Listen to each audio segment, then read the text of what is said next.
and welcome to Whispered Ingredients.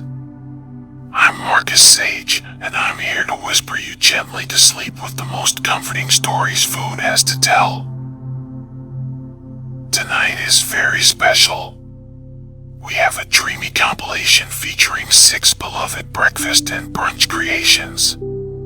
We'll discover the surprising origins of peanut butter banana pancakes, explore how French toast became a canvas for autumn's sweetest spices, uncover the street food magic that transforms humble hash browns, and learn how creative cooks turn pizza into the perfect omelet. We'll also drift through the cozy history of pumpkin pie waffles and end with the simple elegance of BLT Avocado Toast. Each dish carries whispered secrets from kitchens around the world, ready to lull you into the most peaceful sleep. If these gentle food stories help you unwind, please give this video a soft thumbs up and subscribe for more whispered culinary journeys. And in the comments below, I'd love to know which of tonight's 6 dishes sounds most appealing to your sleepy soul. Alright, let's get started.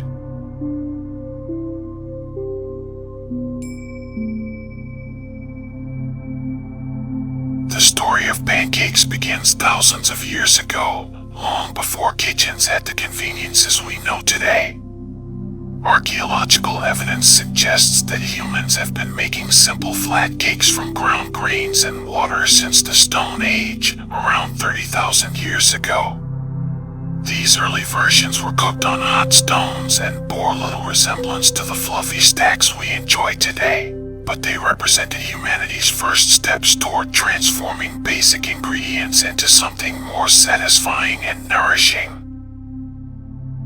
Ancient civilizations across the globe developed their own versions of these grain-based cakes. The Greeks and Romans made pancakes they called taginites and alita, mixing wheat flour with olive oil, honey, and curdled milk. These were often served during religious festivals and special occasions, marking pancakes as celebratory food from their earliest documented history. During medieval times, pancakes became associated with Shrove Tuesday, the day before Lent began in Christian traditions.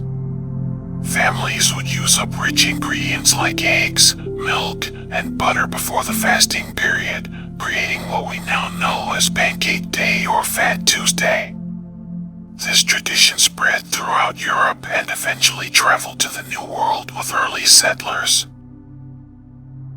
The pancakes we recognize today began taking shape in America during the colonial period. Dutch settlers brought their pannenkoeken recipes, while German immigrants contributed their own variations. But it was the invention of baking powder in the mid-1800s that truly revolutionized pancake making, allowing home cooks to create the light, fluffy texture that defines American-style pancakes. Native American tribes had been making corn-based flat cakes long before European arrival, using ground corn meal and water cooked on hot stones. These indigenous techniques influenced colonial cooking and contributed to the development of regional pancake varieties throughout early America. The 1800s saw pancakes become a staple of American breakfast culture. Logging camps, mining towns, and frontier settlements relied on pancakes as an economical, filling meal that could feed large groups of workers. Chuck wagon cooks on cattle drives perfected portable pancake recipes that required minimal ingredients and equipment. By the early 1900s, pancake houses began appearing in American cities, and the first pancake mixes were developed for home convenience. Aunt Jemima Pancake Mix, introduced at the 1893 World's Fair in Chicago, revolutionized home pancake making and established pancakes as a weekend family tradition. The Great Depression era saw pancakes gain even more popularity as an affordable, satisfying meal that could stretch limited food budgets. Families developed creative ways to enhance basic pancake recipes with whatever ingredients they had available, leading to countless regional variations and family traditions that persist today. This foundation of pancake history sets the stage for understanding how creative additions like peanut butter and bananas found their way into this beloved breakfast dish, transforming simple grain cakes into the rich, flavorful treats we'll be exploring together tonight. The marriage of peanut butter and bananas in American cuisine tells a fascinating story of innovation, accessibility, and the evolution of comfort food. While pancakes had been nourishing families for centuries, it took the unique food culture of 20th century America to bring together these distinctive flavors in such a memorable way. Peanut butter's journey to American tables began with the Aztecs and Incas, who ground peanuts into paste centuries before European contact. However, the smooth, sweet peanut butter we know today emerged from the health food movement of the late 1800s. Dr. John Harvey Kellogg, famous for his breakfast cereals, patented a process for creating peanut butter in 1895, initially marketing it as a nutritious protein source for patients at his Battle Creek Sanitarium. The early 1900s saw peanut butter transform from a health food novelty into a mainstream American staple. Companies like Skippy and Jif refined the manufacturing process, creating consistent textures and flavors that appealed to families across the country. By the 1920s, peanut butter had become affordable enough for regular household use, coinciding perfectly with the rise of sliced bread and the iconic peanut butter and jelly sandwich. Bananas followed a different path to American popularity. Native to Southeast Asia, bananas were exotic luxuries in the United States until the late 1800s. The United Fruit Company, established in 1899, revolutionized banana importation by developing refrigerated shipping methods and establishing plantations throughout Central America. This made bananas widely available and affordable for the first time in American history. The 1920s marked a turning point for banana consumption in America. Improved transportation and storage methods meant that bananas could reach even small towns in good condition. Marketing campaigns promoted bananas as healthy, convenient snacks, and they quickly became associated with American prosperity and modern living. The combination of peanut butter and bananas gained cultural significance during the Great Depression. Both ingredients were relatively inexpensive, nutritionally dense, and had good shelf life, making them practical choices for families managing tight budgets. The pairing provided protein, healthy fats, and natural sugars in a satisfying combination that could stretch meal portions and keep families feeling full longer. World War II further cemented this flavor partnership in American food culture. Rationing made traditional breakfast ingredients like bacon and eggs less available, while peanut butter and bananas remained accessible. The post-war boom of the 1950s saw creative home cooking flourish as families had more leisure time and disposable income. Women's magazines began featuring innovative pancake recipes that went beyond basic flour and egg combinations. Peanut butter banana pancakes appeared in publications like Good Housekeeping and Better Homes and Gardens, often presented as special weekend treats or children's favorites. The 1960s brought increased interest in nutrition and natural foods, which worked in favor of this ingredient combination. Nutritionists praised the protein amount of peanut butter and the potassium and natural sugars found in bananas. Parents appreciated having a breakfast option that felt indulgent while still providing genuine nutritional benefits for growing children. Regional variations began developing across different parts of America. Southern cooks often added a touch of vanilla or cinnamon to complement the peanut butter's richness. West Coast variations sometimes incorporated whole wheat flour or added nuts for extra texture. Midwest families developed techniques for swirling peanut butter directly into pancake batter, creating marbled effects that delighted children. The combination gained additional cultural cachet through its association with Elvis Presley, whose love of peanut butter and banana sandwiches became legendary. While not directly related to pancakes, this celebrity endorsement helped establish peanut butter and banana as a sophisticated flavor pairing rather than just a budget-friendly necessity. Modern food science has validated what home cooks discovered through experimentation. The proteins in peanut butter help create structure in pancake batter, while the natural sugars in bananas contribute to browning and flavor development during cooking. The fats in peanut butter add richness and help create tender texture, while bananas provide moisture that keeps pancakes from becoming dry. This evolution from practical Depression-era cooking to beloved comfort food demonstrates how American cuisine develops through creativity, necessity, and the willingness to experiment with available ingredients. Creating perfect peanut butter banana pancakes requires attention to both ingredient quality and technique. The beauty of this recipe lies in its simplicity, using pantry staples transformed through careful preparation into something truly special. Let's walk through everything you'll need and the gentle process of bringing these ingredients together. For the pancakes themselves, you'll need 1 1/2 cups of all-purpose flour, 2 tablespoons of granulated sugar, 2 teaspoons of baking powder, and 1/2 teaspoon of salt. These dry ingredients form the foundation that will give your pancakes their structure and rise.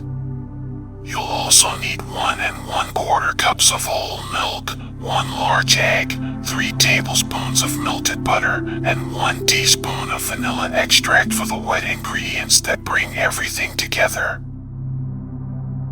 The stars of our recipe are 1/2 cup of creamy peanut butter and 2 ripe bananas. Choose bananas that yield slightly to gentle pressure but aren't overly soft or brown. The peanut butter should be the smooth, creamy variety rather than natural or chunky types, as it incorporates more easily into the batter. You'll also want a little extra butter for cooking the pancakes in your pan. Begin by gathering all your ingredients and allowing them to come to room temperature, which helps everything blend together smoothly. This is particularly important for the egg and milk, as cold ingredients can cause the melted butter to solidify into small lumps when mixed. Start with the dry ingredients in a large mixing bowl. Whisk together the flour, sugar, baking powder, and salt until evenly combined. This initial mixing ensures that the leavening agent distributes evenly throughout the flour, which is crucial for consistent rise and texture in your finished pancakes.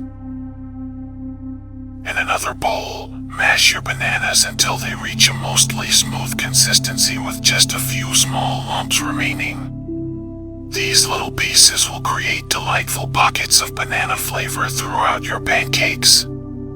The mashing process also releases the banana's natural sugars and moisture, which will contribute to the overall flavor and texture. Warm your peanut butter slightly to make it easier to incorporate. You can do this by placing the measuring cup in warm water for a few minutes or giving it a very brief warming in the microwave. The peanut butter should be soft and spreadable but not hot. Combine the mashed bananas with the milk, egg, melted butter, vanilla, and softened peanut butter. Whisk these wet ingredients together until the mixture is smooth and the peanut butter is fully incorporated. This step requires patience, as peanut butter can be stubborn about blending completely. Create a well in the center of your dry ingredients and pour the wet mixture into this depression. Using a wooden spoon or rubber spatula, gently fold the ingredients together with slow, deliberate movements. The key to tender pancakes is minimal mixing. Stop as soon as you no longer see streaks of flour, even if the batter looks slightly lumpy. Overmixing develops the gluten in the flour, resulting in tough, chewy pancakes instead of the light, fluffy texture we want. Let the batter rest for 5 minutes while you heat your cooking surface. This resting period allows the flour to fully hydrate and the baking powder to begin its work, contributing to better texture in the finished pancakes. Heat a large skillet or griddle over medium-low heat. The temperature is crucial here. Too hot, and the outsides will burn before the centers cook through. Too cool, and the pancakes will be pale and dense. Test the temperature by sprinkling a few drops of water on the surface. They should sizzle and evaporate within a few seconds. Lightly butter your cooking surface, using just enough to prevent sticking without creating a greasy layer. Pour about 1/4 cup of batter for each pancake, leaving space between them for easy flipping. Cook until bubbles form on the surface and the edges look set, typically 3 to 4 minutes. The bubbles should pop and leave small holes that don't immediately fill back in. This is your signal that the bottom is golden brown and the pancake is ready to flip. Turn each pancake gently with a wide spatula, cooking the second side for 2 to 3 minutes until golden brown. The second side always cooks faster than the first, so watch carefully to prevent burning. Keep finished pancakes warm in a low oven while you cook the remaining batter, and serve immediately for the best texture and flavor.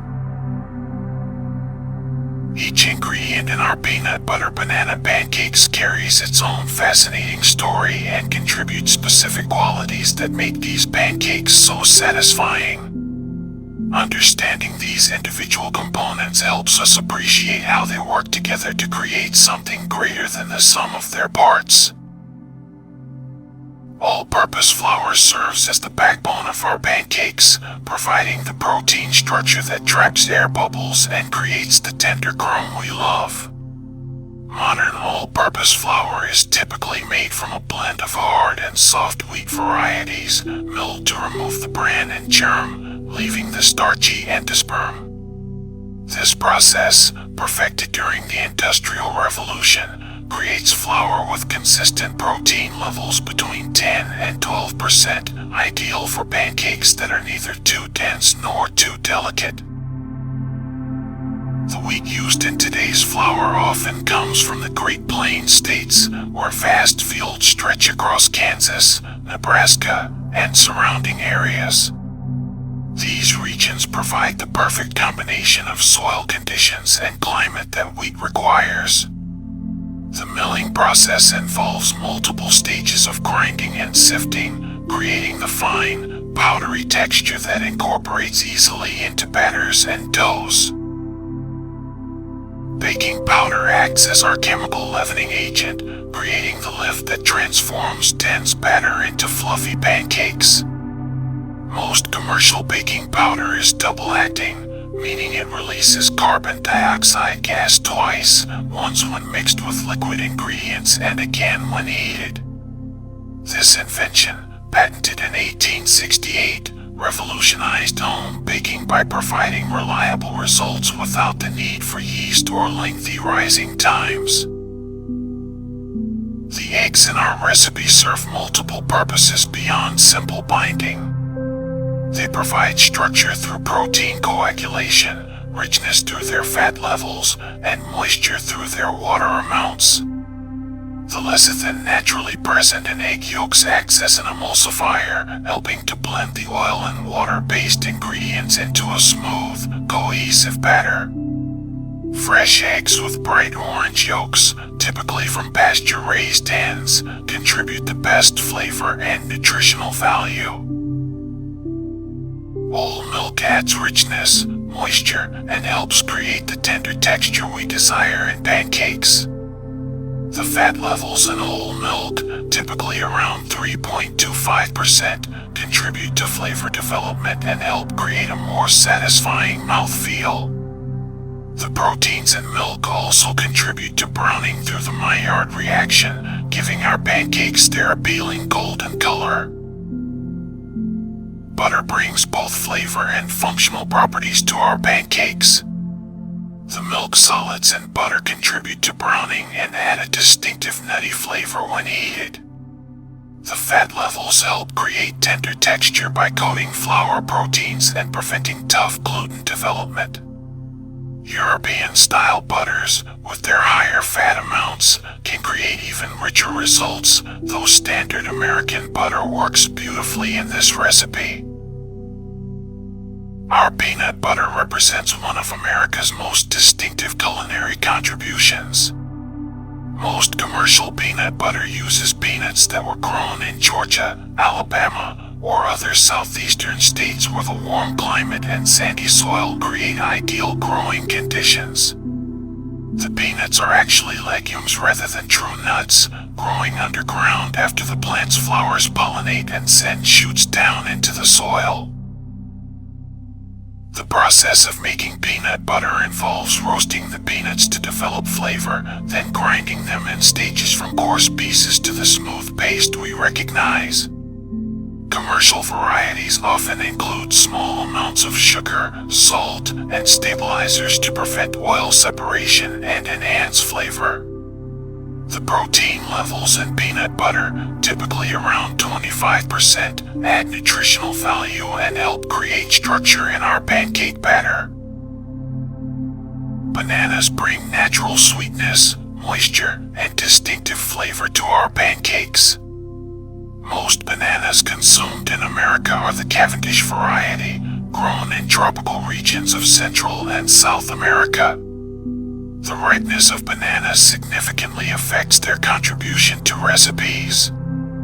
Slightly ripe bananas, with yellow skin and just a few brown spots, provide the perfect balance of sweetness and structure for pancakes. As bananas ripen, their starches convert to sugars, which is why overripe bananas taste sweeter but can make pancakes overly moist. The natural sugars in bananas also contribute to browning during cooking, helping create the appealing golden color of finished pancakes.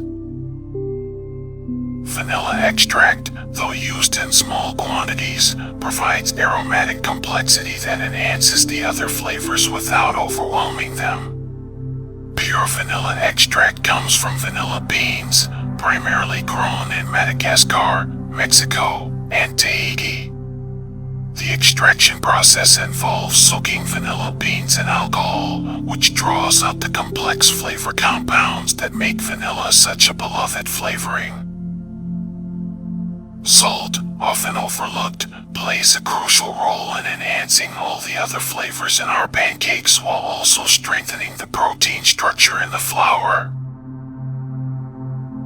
The moment your peanut butter banana pancakes come off the griddle, golden brown and fragrant, marks the beginning of one of breakfast's most satisfying experiences. How you choose to serve and enjoy these pancakes can elevate them from a simple morning meal to a memorable culinary moment that brings comfort and joy to your day. Serve your pancakes immediately while they're still warm, as this is when their texture is at its absolute peak. The contrast between the slightly crispy exterior and the tender, fluffy interior is most pronounced when the pancakes are fresh from the pan. Stack them on warm plates to help maintain their temperature, and consider keeping your serving plates in a low oven for a few minutes before plating. The classic accompaniment is pure maple syrup, preferably grade a dark robust, which provides a rich, complex sweetness that complements rather than competes with the peanut butter and banana flavors. Warm the syrup gently before serving, as warm syrup soaks into the pancakes more readily and creates a more luxurious eating experience. Pour it slowly, allowing it to cascade down the sides of the stack and pool slightly on the plate. For additional richness, a small pat of butter placed on top of the hot pancakes creates a delightful melting effect as it slowly disappears into the warm surface. The butter adds another layer of flavor and helps carry the maple syrup throughout each bite. Consider garnishing with thin banana slices arranged in an overlapping pattern across the top pancake. These fresh banana pieces provide textural contrast and reinforce the banana flavor already present in the pancakes themselves. A light dusting of powdered sugar can add visual appeal and a touch of additional sweetness. For special occasions, try serving with a dollop of lightly sweetened whipped cream or a small scoop of vanilla ice cream.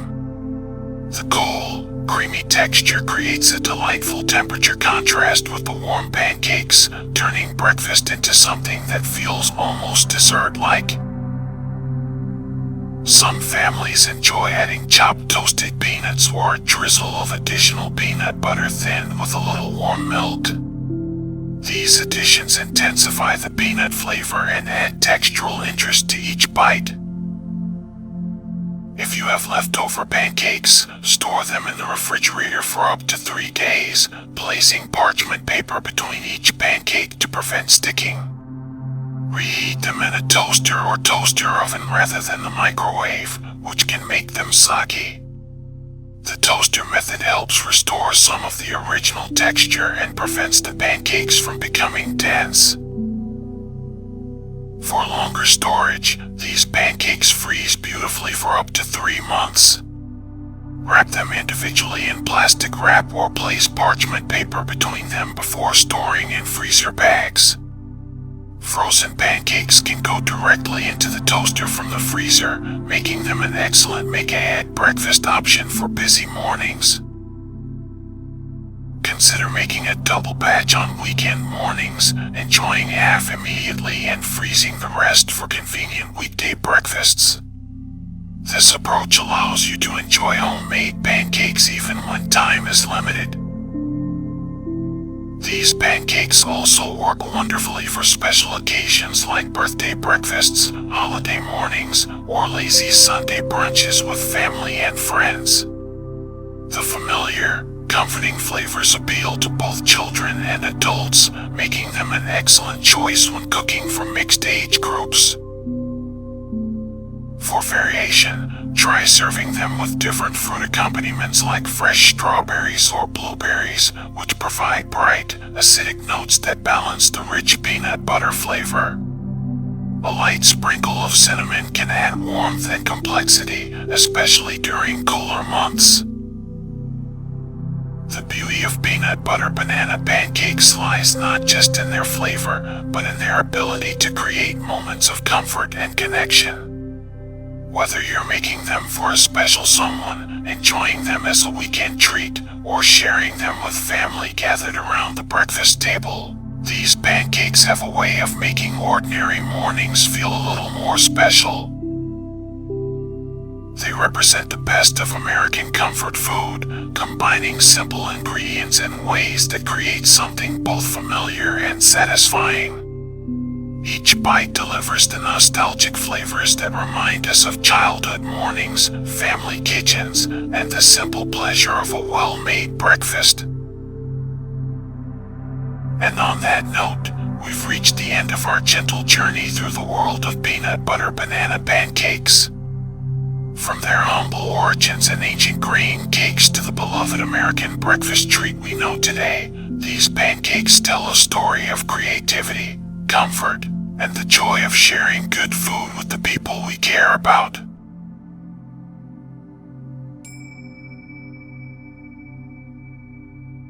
French toast, despite its name, did not originate in France. beloved breakfast dish traces its roots back to ancient Rome, where it was known as pan dulcis. Roman cooks would soak bread in a mixture of milk and beaten eggs, then fry it gently until golden. This practical technique served an important purpose, transforming stale bread into something delicious and nourishing, ensuring that nothing went to waste in the household. The dish traveled through time and across borders, appearing in medieval European cookbooks under various names. In England, it became known as Poor Knights of Windsor, a charming name that reflected both its humble ingredients and its ability to transform simple fare into something worthy of nobility. The French pronunciation, meaning lost bread, emphasized its role as a rescuer of bread that might otherwise be discarded. The technique spread throughout Europe during the Middle Ages, with each region adding its own touches. Each culture understood the fundamental appeal of this dish, the way it could turn the ordinary into something special with just a few simple additions. French toast arrived in America with European settlers, where it found new life in colonial kitchens. American cooks embraced the dish's versatility, experimenting with different types of bread, from simple white loaves to rich brioche and halal. The abundance of eggs and milk in the New World made French toast an accessible luxury, a way to create an indulgent breakfast without expensive ingredients. By the 18th and 19th centuries, American cookbooks regularly featured French toast recipes, often calling it German toast or simply egg bread. The dish became particularly popular in the growing cities, where bakeries produced day-old bread that home cooks could purchase inexpensively. This economic aspect helped cement French toast's place in American breakfast culture. The Industrial Revolution brought changes to French toast preparation. The availability of refined sugar, vanilla extract, and consistent dairy products allowed cooks to refine their recipes. Cookbooks from the late 1800s show increasingly sophisticated versions of French toast, with additions like nutmeg, lemon zest, and various spices becoming common. Regional American variations began to emerge during this period. Southern cooks often used thick slices of homemade biscuit bread, while New England kitchens favored dense, day-old brown bread.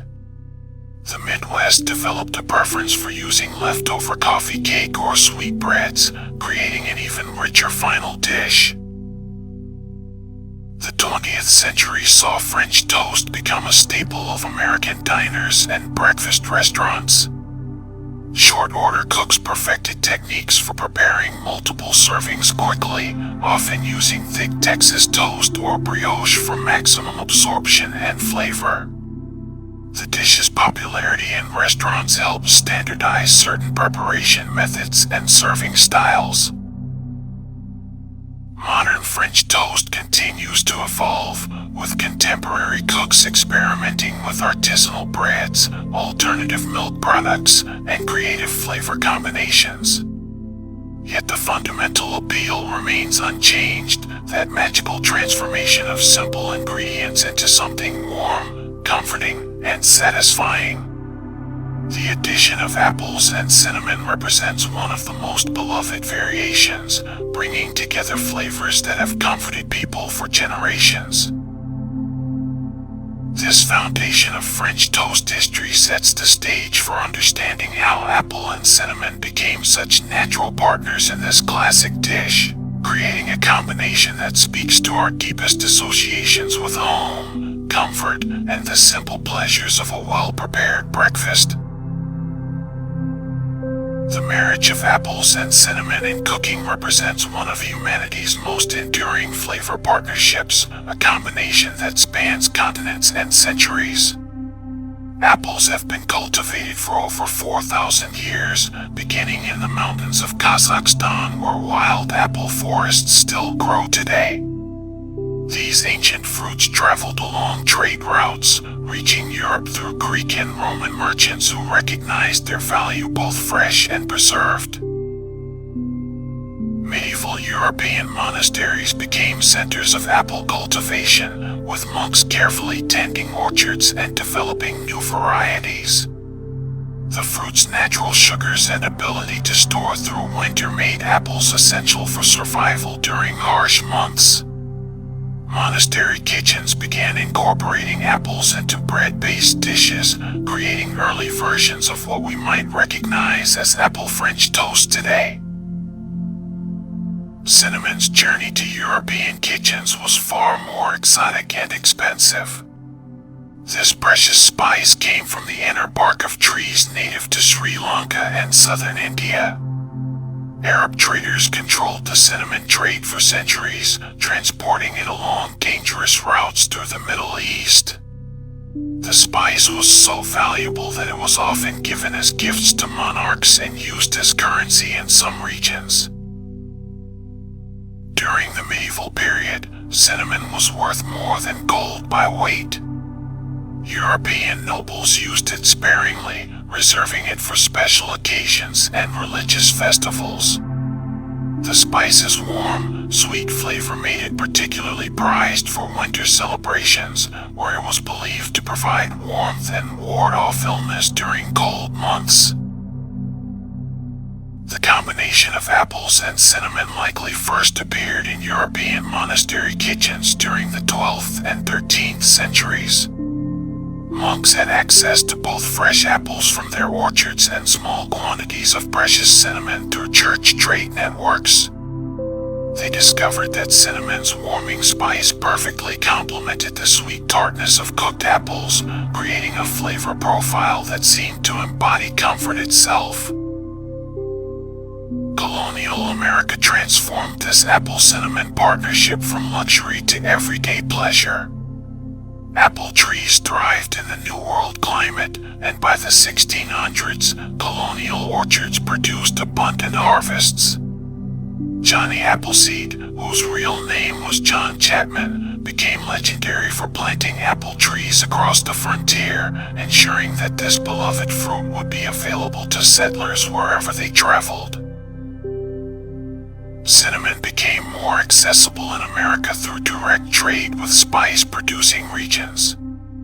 By the 1700s, American merchants were importing cinnamon regularly, making it affordable for middle-class households.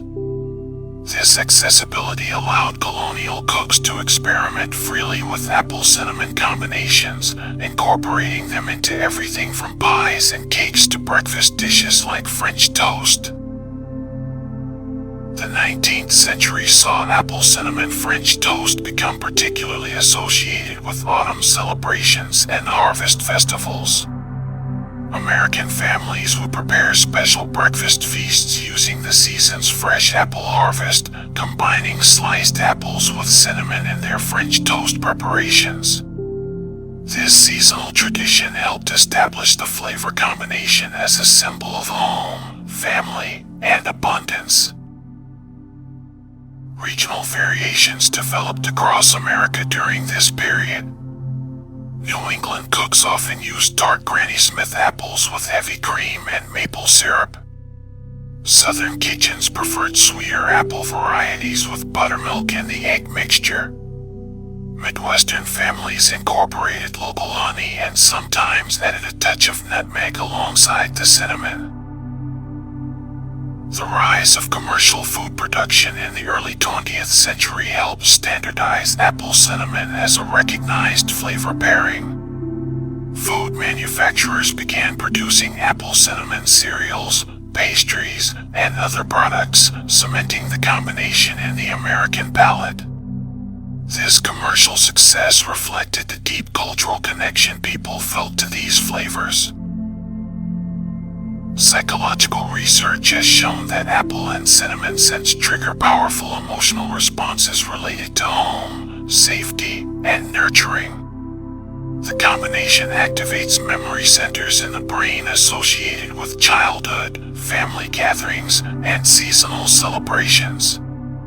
This explains why apple cinnamon French toast feels so comforting. It literally connects us to our deepest associations with care and belonging. Modern nutritional science has validated what our ancestors knew intuitively, that apples and cinnamon offer genuine health benefits. Apples provide fiber, vitamins, and antioxidants, while cinnamon has been shown to help regulate blood sugar and provide anti-inflammatory compounds. Together, they create a flavor combination that satisfies both our taste buds and our nutritional needs. The enduring popularity of apple cinnamon French toast speaks to something fundamental about human nature, our desire for comfort, tradition, and the simple pleasure of familiar flavors prepared with care. This dish represents the beautiful evolution of cooking, where practical necessity, cultural exchange, and pure enjoyment combine to create something truly special. Now we'll gather our ingredients and walk through the gentle process of creating apple cinnamon French toast. This recipe serves 4 people generously, perfect for a leisurely weekend morning or a special occasion breakfast. The key to exceptional French toast lies in using quality ingredients and allowing time for the bread to properly absorb the custard mixture. For the French toast base, you'll need 8 thick slices of day-old brioche or a la bread, each slice cut about 3/4 of an inch thick. The slight staleness helps the bread absorb the custard without falling apart. You'll also need 4 large eggs, 1 cup of whole milk, 2 tablespoons of heavy cream, 2 tablespoons of granulated sugar, 1 teaspoon of pure vanilla extract, and a pinch of salt. For the apple cinnamon component, gather 2 medium Honeycrisp or Granny Smith apples, 2 tablespoons of unsalted butter, 2 tablespoons of brown sugar, 1 teaspoon of ground cinnamon, and a pinch of nutmeg. You'll also want butter for cooking the French toast and maple syrup for serving. Begin by preparing the apples, as they need time to cook and develop their flavors. Peel the apples and remove the cores, then slice them into thin, even pieces about 1/8 of an inch thick. The uniform thickness ensures even cooking and prevents some pieces from becoming mushy while others remain firm. Heat a large skillet over medium-low heat and add the 2 tablespoons of butter. Allow the butter to melt completely and begin to foam slightly, then add the sliced apples in a single layer. Cook the apples gently, stirring occasionally, for about 5 minutes until they begin to soften but still retain some texture. Sprinkle the brown sugar, cinnamon, and nutmeg over the cooking apples. Stir gently to coat all the apple slices evenly with the spice mixture. Continue cooking for another 3 to 4 minutes until the apples are tender and the sugar has created a light syrup. The kitchen will fill with the wonderful aroma of caramelized apples and warm spices. Remove from heat and set aside. While the apples cool slightly, prepare the custard mixture for the French toast. In a shallow dish large enough to accommodate the bread slices, whisk together the eggs until they're well beaten and uniform in color. Add the milk, heavy cream, granulated sugar, vanilla extract, and salt. Whisk everything together until the sugar dissolves completely and the mixture is smooth. The custard should have a pale yellow color and a consistency similar to heavy cream. Taste the mixture and adjust the sweetness if needed, remembering that the cooked apples will add additional sweetness to the final dish. Arrange the bread slices in the custard mixture, allowing them to soak for about 2 minutes on each side. The bread should absorb the custard without becoming so saturated that it falls apart when lifted. Brioche and a la are ideal because their rich, eggy texture holds up well to soaking while creating a creamy interior. Heat a large, heavy-bottomed skillet or griddle over medium heat. Add a small amount of butter and allow it to melt and coat the cooking surface. The heat should be moderate, hot enough to create a golden crust but not so hot that the outside burns before the inside cooks through. Carefully transfer the soaked bread slices to the hot skillet, cooking them in batches if necessary to avoid overcrowding. Cook for about 3 to 4 minutes on the first side until the bottom develops a beautiful golden brown color.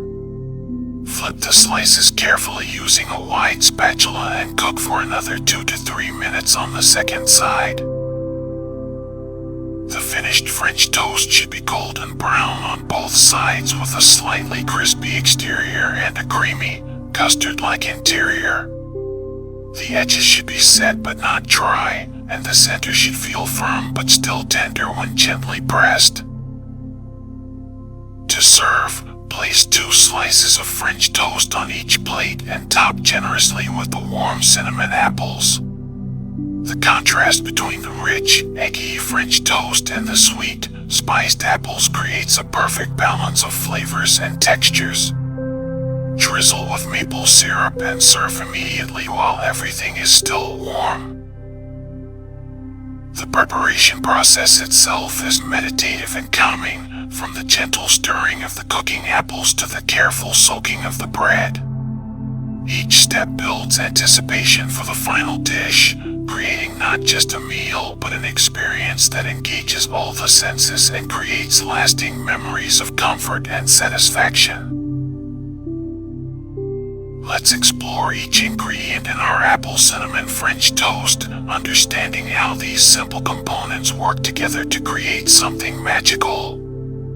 Every element plays a crucial role in the final dish, contributing unique flavors, textures, and nutritional benefits that have made this combination beloved for generations. Brioche and a la bread form the foundation of exceptional French toast.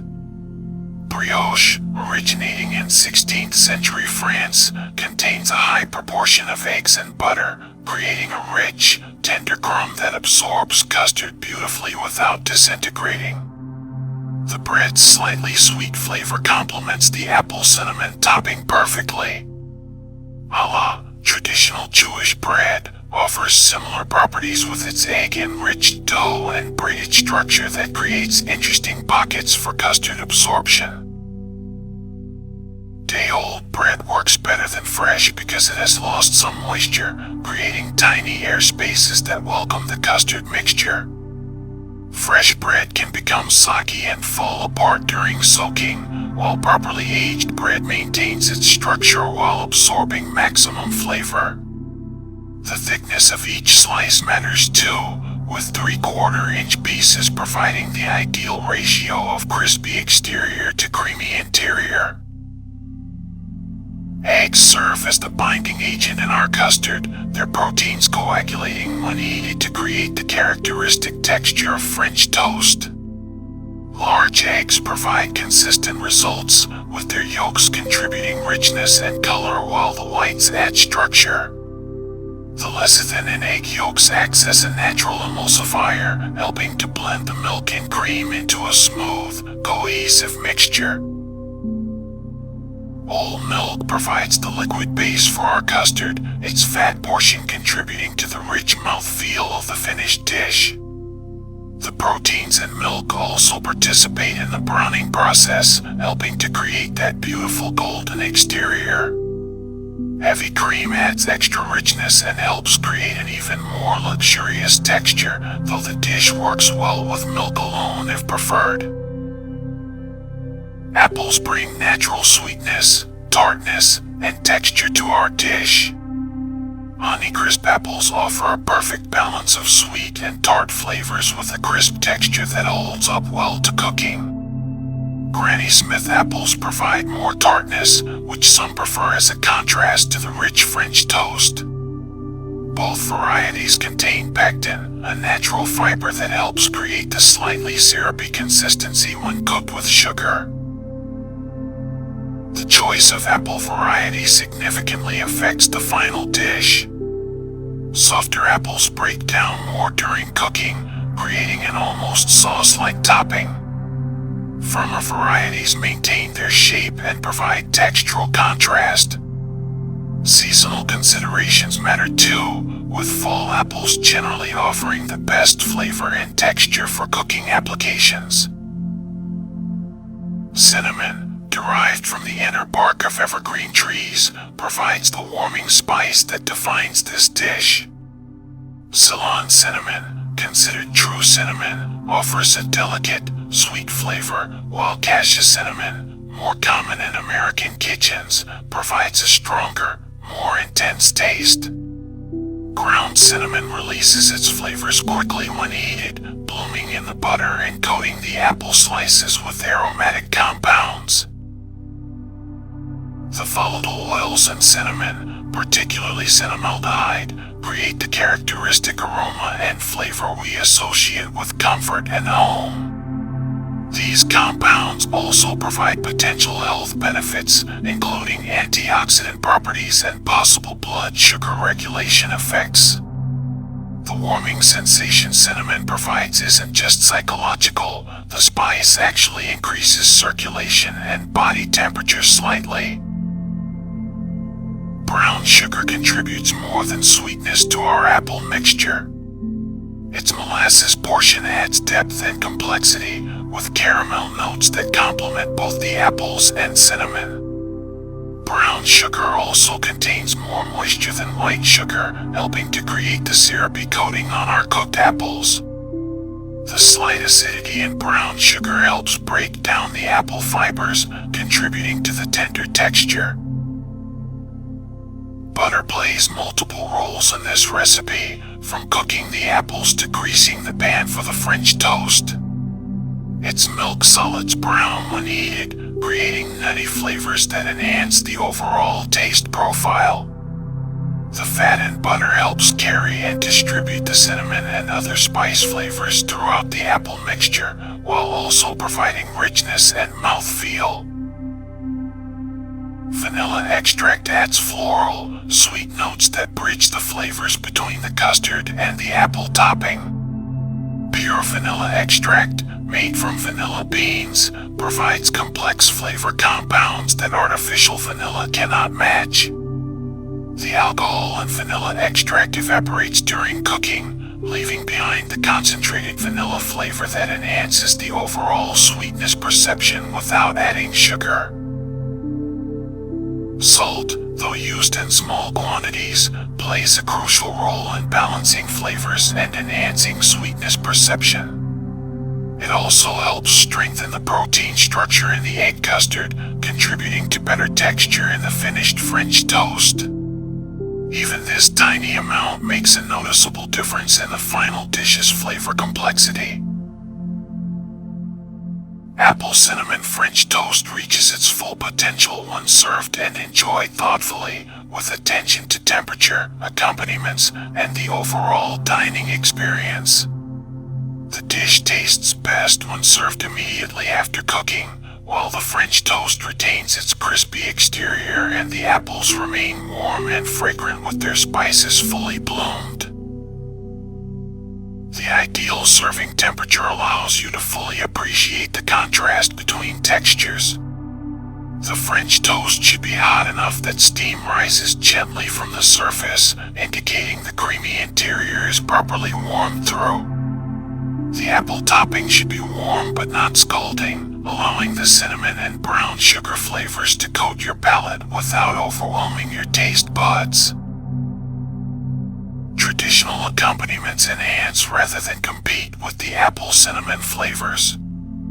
Pure maple syrup remains the classic choice, its complex sweetness complementing the dish without masking the carefully balanced flavors. Warm the syrup gently before serving, as cold syrup can cool down the French toast and create an unpleasant temperature contrast. Butter, either regular or whipped, provides richness and helps carry the flavors across your palate. A small pad placed on top of the hot French toast will melt slowly, creating an additional layer of indulgence. Some prefer honey as an alternative to maple syrup, particularly wildflower or clover varieties that won't overpower the delicate apple and cinnamon notes. Seasonal considerations can elevate the dining experience significantly. During autumn months, when apples are at their peak, the dish connects you to the harvest season and the natural rhythm of the year. Fall mornings with crisp air and changing leaves provide the perfect backdrop for this comforting breakfast, creating a complete sensory experience. Winter enjoyment focuses on the warming, comforting aspects of the dish. The cinnamon's heat and the rich, custard-like texture of the French toast provide internal warmth that feels particularly satisfying on cold mornings. Pair with hot coffee, spiced tea, or warm apple cider to extend the cozy feeling throughout your meal. Spring and summer versions can incorporate seasonal touches while maintaining the dish's essential character. Fresh berries alongside the apples add color and tartness, while a light dusting of powdered sugar creates visual appeal. Lighter accompaniments like Greek yogurt or fresh whipped cream can balance the richness during warmer months.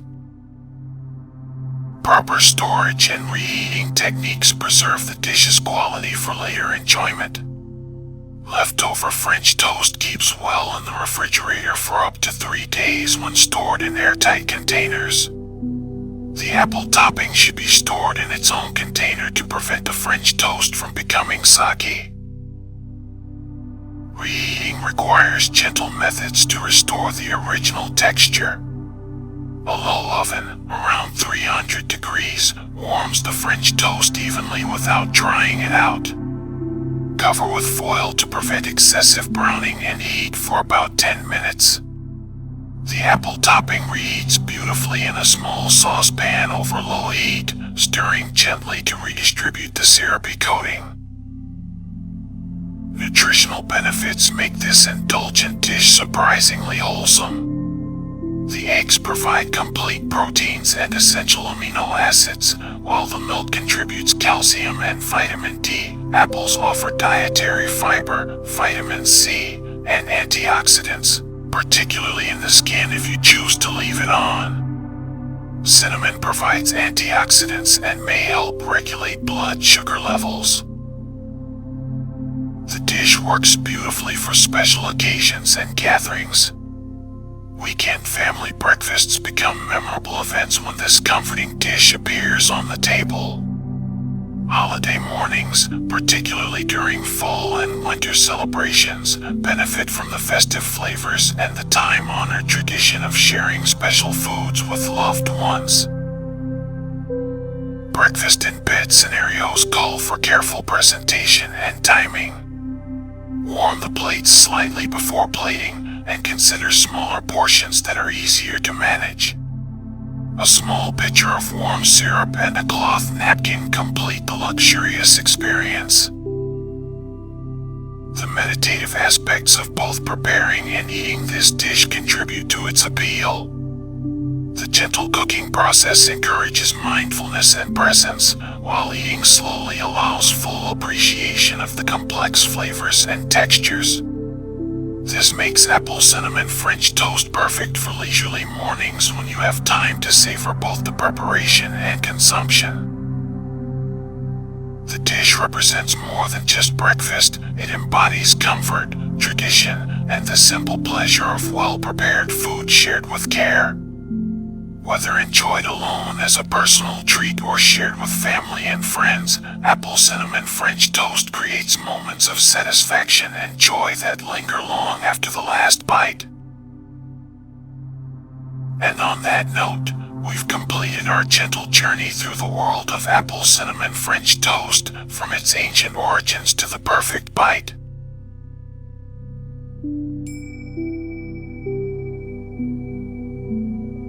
Hash browns have a surprisingly rich history that spans continents and centuries. The concept of shredded, fried potatoes originated in Switzerland, where a similar dish became a beloved national staple. Swiss cooks would grate raw potatoes, squeeze out excess moisture, and fry them in butter until golden and crispy. This simple technique created a satisfying meal that could fuel farmers and workers through long, demanding days in the alpine regions. When European immigrants brought their culinary traditions to America in the 1800s, the potato pancake concept traveled with them. However, it was in American kitchens where hash browns truly evolved into the dish we recognize today. The term hash comes from the French word meaning to chop or hack, which perfectly describes the process of breaking down potatoes into small, manageable pieces. By the early 1900s, hash browns had become a fixture in American diners and breakfast establishments.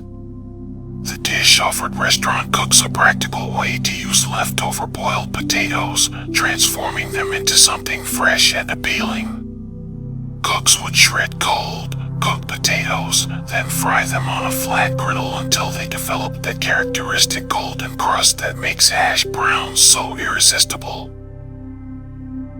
The beauty of hash browns lies in their simplicity and versatility. At their core, they require just potatoes, fat for frying, and salt for seasoning. Yet this basic foundation has supported countless variations over the decades.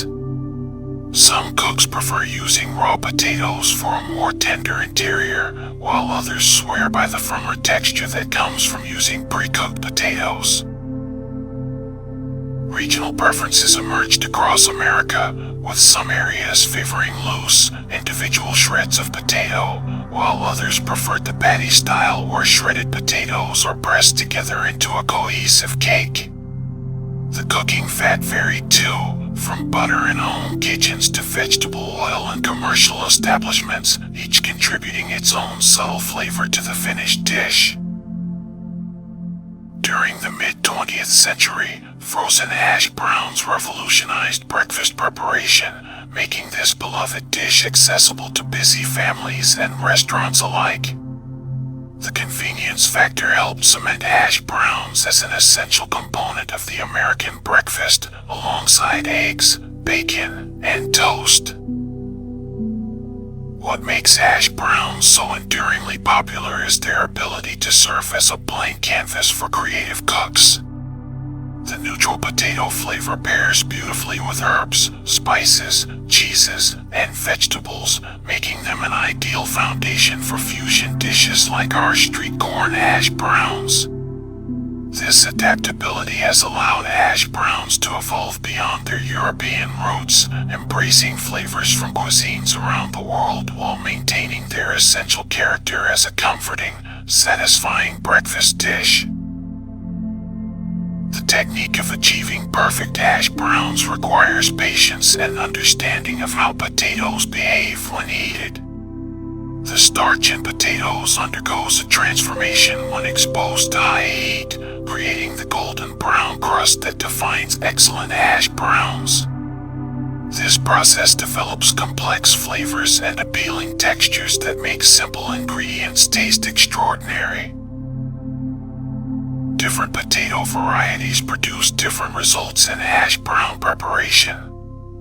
Waxy potatoes tend to hold their shape better but don't develop the same crispy exterior as starchy varieties. The choice of potato can dramatically affect the final dish, which is why understanding ingredients becomes so important in creating consistently delicious results. The cultural significance of hash browns extends beyond mere sustenance. They represent the American spirit of taking simple, humble ingredients and transforming them into something satisfying and delicious. This philosophy of making the most of basic ingredients resonates throughout American cooking traditions and continues to influence how we approach food today.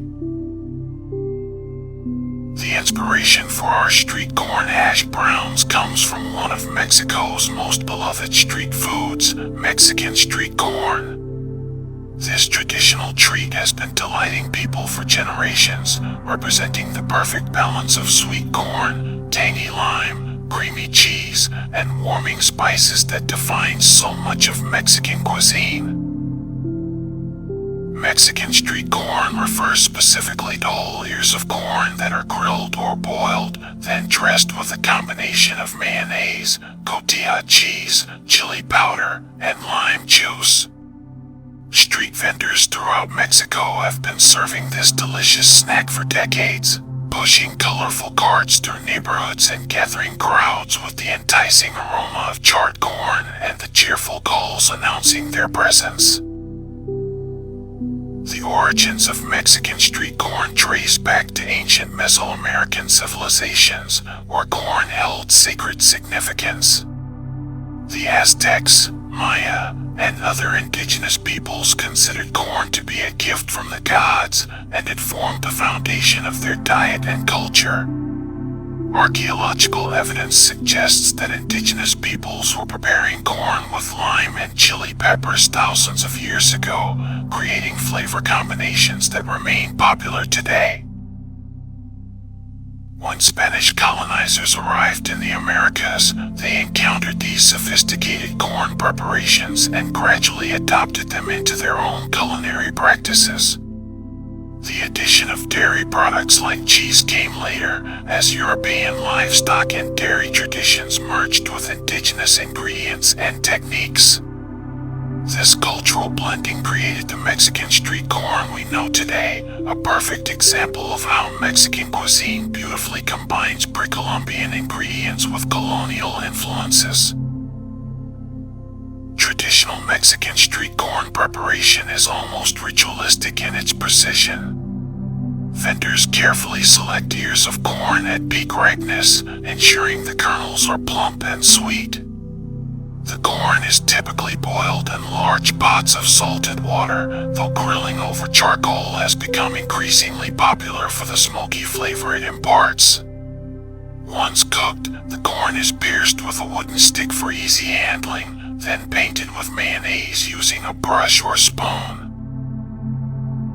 The cotija cheese comes next, sprinkled generously over the mayonnaise-coated kernels. This aged Mexican cheese provides a sharp, salty contrast to the sweet corn and creamy mayonnaise.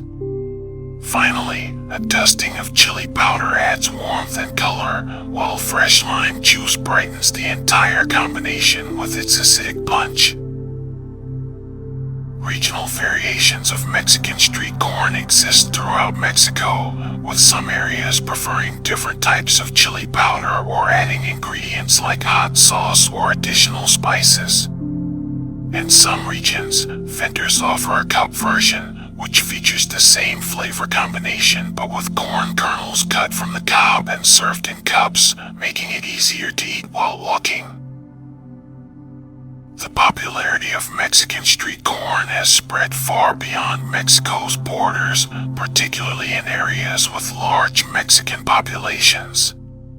In the United States, this dish has become a beloved street food in cities like Los Angeles, Chicago, and New York, where vendors adapt the traditional recipe to local tastes while maintaining its essential character. This cultural migration of flavors represents a broader trend in modern cooking, where traditional dishes inspire new creations that honor the original while exploring fresh possibilities. Our street corn hash browns embody this spirit of culinary creativity, taking the distinctive flavor profile of Mexican street corn and applying it to the familiar comfort of breakfast potatoes.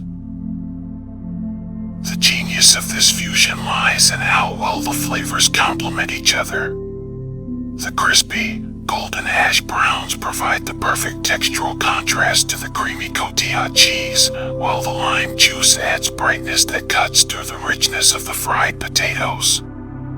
The chili powder contributes warmth without overwhelming heat, and the fresh cilantro brings an herbal note that ties everything together beautifully. This type of fusion cooking reflects our increasingly connected world, where culinary traditions cross borders and inspire new dishes that celebrate multiple cultures simultaneously.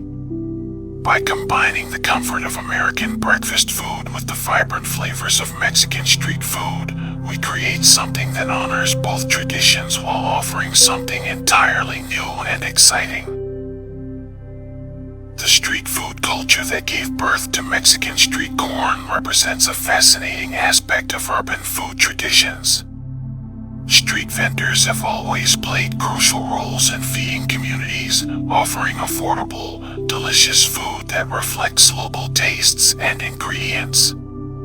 These mobile kitchens become gathering places where neighbors meet and cultural traditions are passed down through generations. Understanding the cultural context of our ingredients helps us appreciate not just their flavors, but their significance in the communities where they originated. When we prepare street corn hash browns, we're participating in a culinary conversation that spans centuries and continents, connecting us to the farmers who grew the corn, the cheese makers who perfected cotija, and the countless cooks who refined these flavor combinations over generations. The transformation of street food flavors into home cooking represents another important culinary trend. As people travel more and experience diverse food cultures, they bring those flavors home and adapt them to their own cooking styles and available ingredients. This process of culinary adaptation keeps food traditions alive while allowing them to evolve and reach new audiences. For our street corn hash browns, we'll need simple, high-quality ingredients that each play an important role in creating the perfect balance of flavors and textures. Let's gather everything we need before we begin cooking. You'll need 2 pounds of russet potatoes, which provide the ideal starchy texture for crispy hash browns. Choose potatoes that feel firm and heavy, with smooth skin and no green spots or sprouting eyes. 3 tablespoons of vegetable oil will give us the clean flavor and high smoke point necessary for proper frying. 1 cup of crumbled cotija cheese brings the authentic Mexican flavor that makes this dish special. For the bright, fresh elements, we need the juice of 2 large limes and 1/4 cup of fresh cilantro leaves, chopped finely. 2 teaspoons of chili powder will provide the warm spice that ties everything together, while 1 teaspoon of salt and half a teaspoon of black pepper will enhance all the other flavors. Let's begin our preparation by washing the potatoes thoroughly under cold running water, scrubbing away any dirt or debris with a vegetable brush.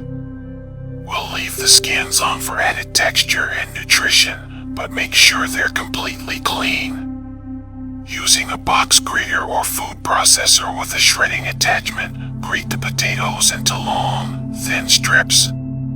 The key to perfect hash browns is removing excess moisture, so place the shredded potatoes in a clean kitchen towel or several layers of paper towels. Gather the towel around the potatoes and squeeze firmly, pressing out as much liquid as possible. This step is crucial for achieving the crispy exterior we want. The more moisture we remove now, the better our hash browns will brown and crisp during cooking. Set the dried potatoes aside while we prepare our other ingredients. Crumble the cotija cheese into small, irregular pieces about the size of peas. If your cotija is particularly firm, you can grate it coarsely instead. The goal is to have pieces that will distribute evenly over the hot hash browns and soften slightly from the residual heat.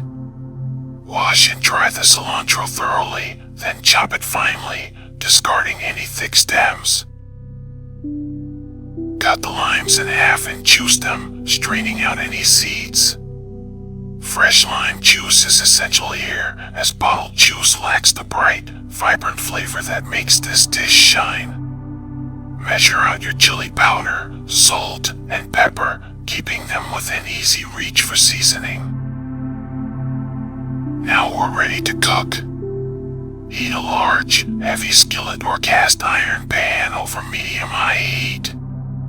cast iron works particularly well for hash browns because it retains heat evenly and develops a beautiful crust. Add the vegetable oil and let it heat until it shimmers but doesn't smoke. Add the dried, shredded potatoes to the hot oil, spreading them evenly across the pan. Season immediately with salt and pepper, then resist the urge to stir or move them. This is perhaps the most important technique for perfect hash browns. Let them cook undisturbed for about 5 to 7 minutes, allowing the bottom layer to develop a golden brown crust. You'll hear gentle sizzling as the potatoes cook, and you might notice the edges beginning to turn golden. When the bottom is properly browned, use a spatula to flip sections of the hash browns, working carefully to maintain some of the crispy crust while exposing uncooked potato to the heat. Continue cooking for another 5 to 7 minutes, flipping occasionally until the hash browns are golden brown and crispy on multiple sides. The total cooking time should be about 12 to 15 minutes, depending on your heat level and the thickness of your potato layer. Once the hash browns are perfectly crispy and golden, remove the pan from heat. Immediately sprinkle the crumbled cotija cheese over the hot potatoes, allowing the residual heat to warm the cheese slightly. Drizzle the fresh lime juice evenly over everything, then dust with chili powder and finish with the chopped cilantro. The contrast of temperatures and textures creates magic in this moment. The hot, crispy potatoes meet the cool, tangy lime juice and fresh cilantro, while the cotija cheese softens just enough to become creamy without melting completely. The timing of adding our finishing ingredients is crucial to the success of this dish. Adding the cheese while the potatoes are still hot allows it to warm and soften slightly, but not melt completely, maintaining its distinctive texture and sharp flavor. The lime juice, added at the same time, begins to penetrate the crispy exterior of the potatoes, creating layers of flavor in each bite. Temperature control throughout the cooking process determines the final texture of our hash browns. Too high heat will burn the exterior before the interior cooks properly, while too low heat will result in soggy, greasy potatoes that never develop the desired crispy crust. The gentle sizzling sound we listen for indicates the perfect temperature for browning. The visual cues we watch for during cooking tell us when each stage is complete. The edges of the potatoes will begin to turn golden first, followed by the bottom surface developing a uniform brown color. Learning to read these visual signals helps ensure consistent results every time we prepare this dish. Let's explore each ingredient in our street corn hash browns, understanding what makes them special and how they contribute to this delicious dish. Potatoes form the foundation of our hash browns, and russet potatoes are particularly well suited for this preparation. Russets are high in starch and low in moisture, which means they crisp beautifully when fried while maintaining a fluffy interior. These potatoes originated in the mountains of South America, where indigenous peoples cultivated them for thousands of years before Spanish explorers brought them to Europe in the 16th century. The russet variety we use today was developed in the United States in the early 1900s, specifically bred for its excellent storage qualities and versatility in cooking. The high starch amount that makes russets perfect for hash browns also makes them ideal for baking and French fries. When we shred and fry russet potatoes, the starches on the surface gelatinize and brown, creating that coveted crispy crust while the interior remains tender. Cotija cheese brings authentic Mexican flavor to our dish. This aged cow's milk cheese originates from the town of Cotija in the state of Michoacan, Mexico, where it has been produced for centuries using traditional methods. True cotija is made from raw milk and aged for several months, developing a firm texture and sharp, salty flavor that's often compared to aged Parmesan. The cheese-making process involves heating milk and adding natural enzymes to form curds, which are then pressed and aged in cool, humid conditions. During aging, beneficial molds develop on the surface, contributing to the complex flavor profile. Fresh cotija is softer and milder, while aged cotija becomes hard and crumbly with an intensely salty, tangy taste that's perfect for grating over dishes like our hash browns. Lime juice provides the bright acidity that balances the rich potatoes and salty cheese. The limes we commonly use are actually Persian limes, which despite their name, originated in Southeast Asia. These limes are seedless, have thin skins, and remain green when ripe, unlike the smaller, more acidic key limes that turn yellow when mature. Lime trees thrive in tropical and subtropical climates, and today most of our limes come from Mexico, which produces about half of the world's supply.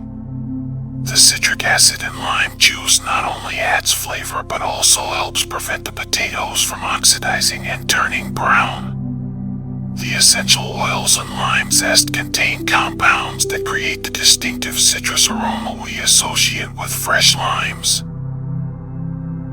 Chili powder in American cooking is typically a blend of ground chilies and spices rather than pure ground chili peppers. Most commercial chili powders contain a mixture of dried chilies, cumin, oregano, garlic powder, and sometimes paprika.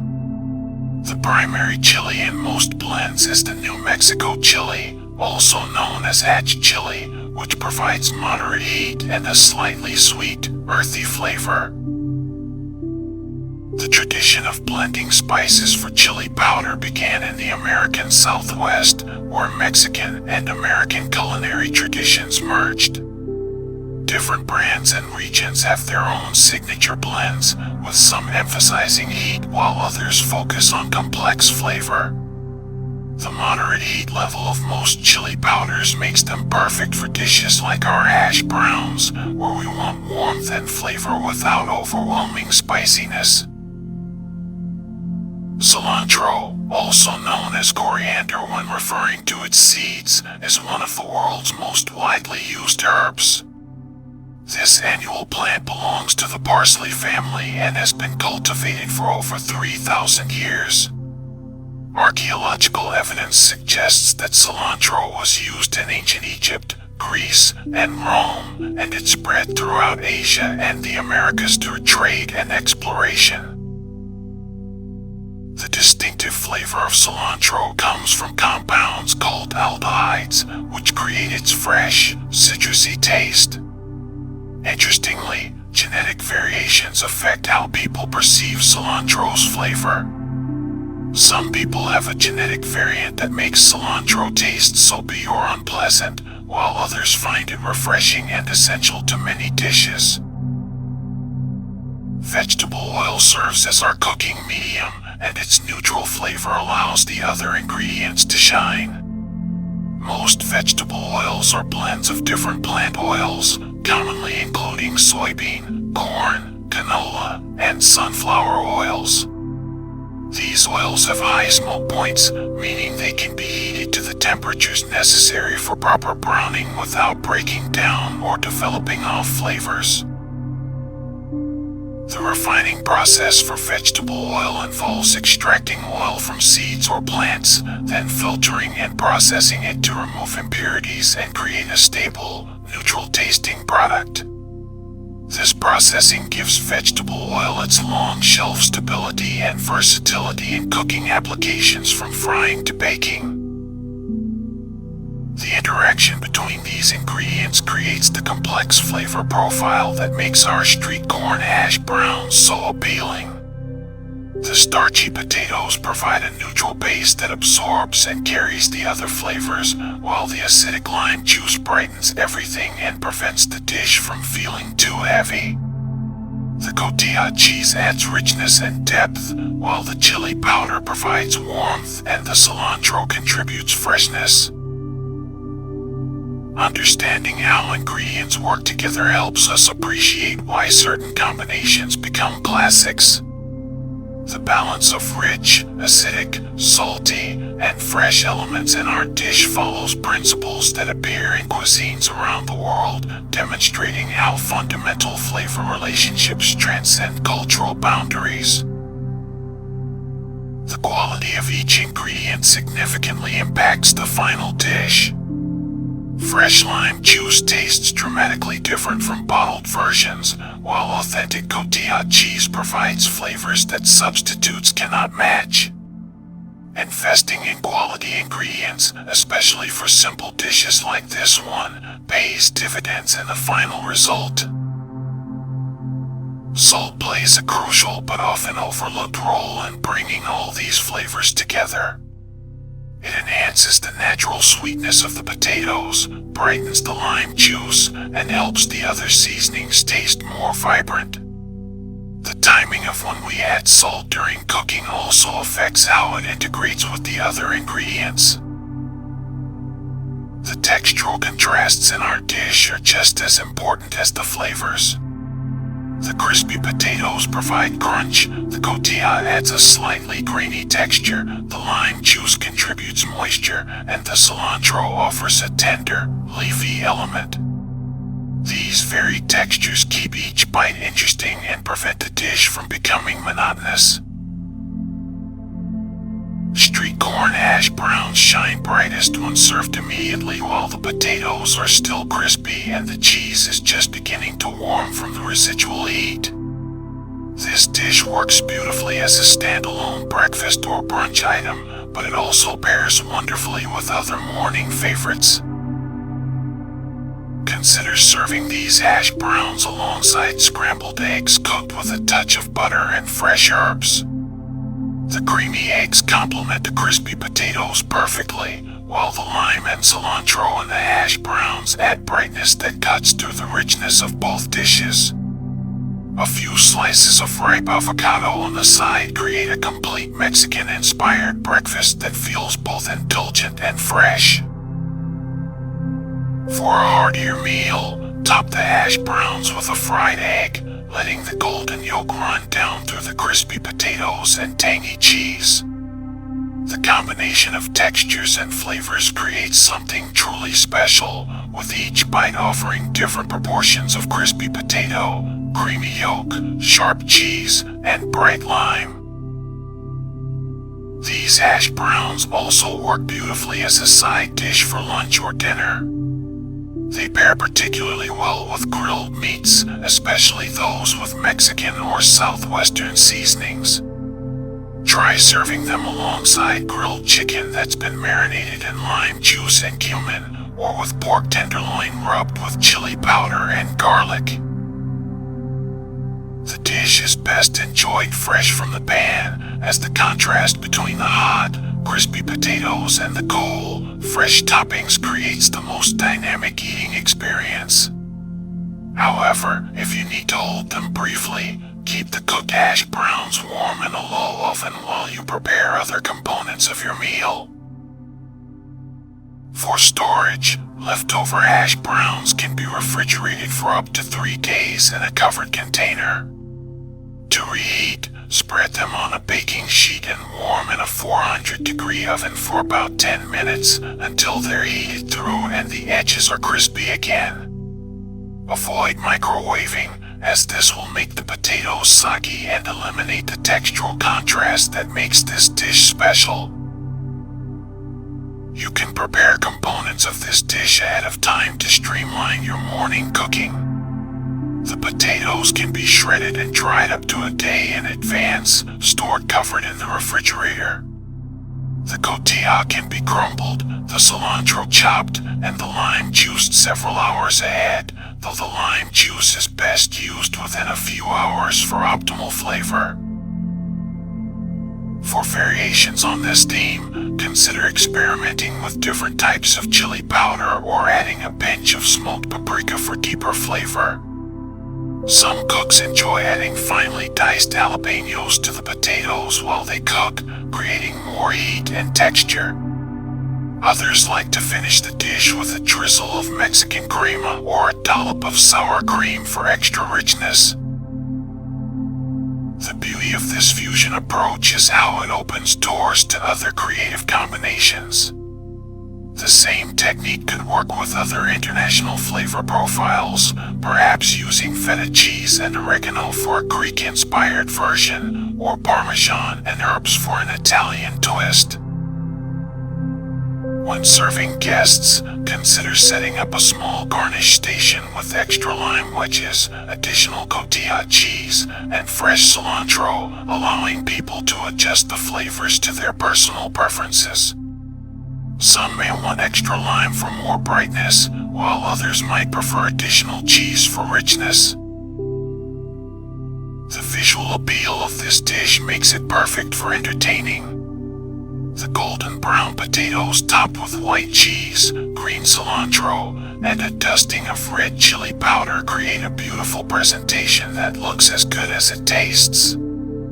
Serve it family style from the cooking pan for a casual, welcoming feel, or plate individual portions for a more refined presentation. Pairing beverages with street corn hash browns opens up interesting possibilities. Fresh orange juice complements the lime and cilantro beautifully, while coffee provides a rich contrast to the bright flavors. For evening meals, a light beer or crisp white wine can enhance the dish without overwhelming its delicate balance. The nutritional aspects of this dish make it a satisfying choice for any meal. Potatoes provide complex carbohydrates and potassium, while the cotija cheese contributes protein and calcium. The lime juice adds vitamin C, and the cilantro provides antioxidants and fresh flavor without adding calories. Seasonal considerations can influence how we enjoy this dish throughout the year. In summer, the bright lime and cilantro flavors feel particularly refreshing, while in cooler months, the warm chili powder and crispy potatoes provide comfort. The versatility of the dish makes it appropriate for any season. Teaching others to make street corn hash browns becomes an opportunity to share both cooking techniques and cultural appreciation. The dish serves as a gateway to discussing Mexican culinary traditions, fusion cooking concepts, and the importance of balancing flavors and textures in our cooking. And on that note, we've completed our journey through the wonderful world of street corn hash browns, from the humble origins of hash browns in European kitchens to the vibrant street food traditions of Mexico, and finally to our own creative fusion that brings these flavors together in perfect harmony.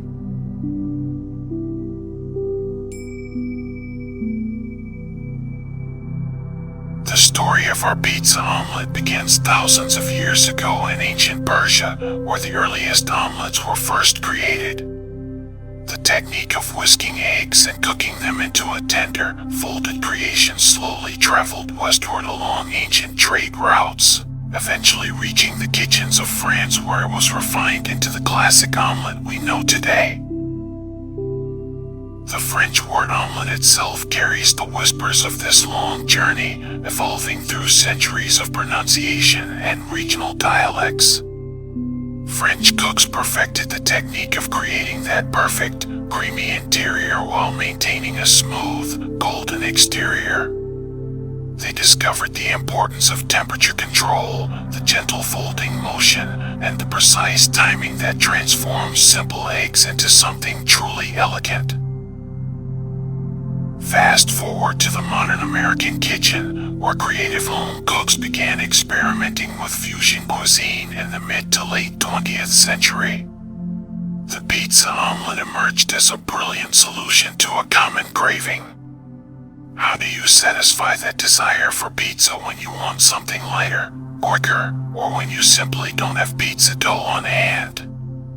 The answer lay in using eggs as both the base and the cooking vessel for all those beloved pizza flavors.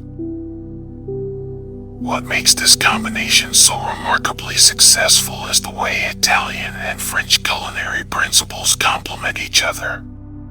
The French omelet technique provides a delicate, protein-rich foundation that can support bold flavors without overwhelming them.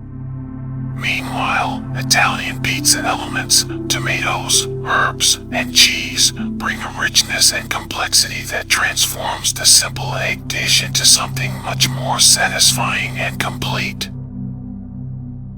The genius of this dish rests in how the gentle, creamy texture of properly cooked eggs balances the acidity of tomatoes and the sharpness of melted cheese.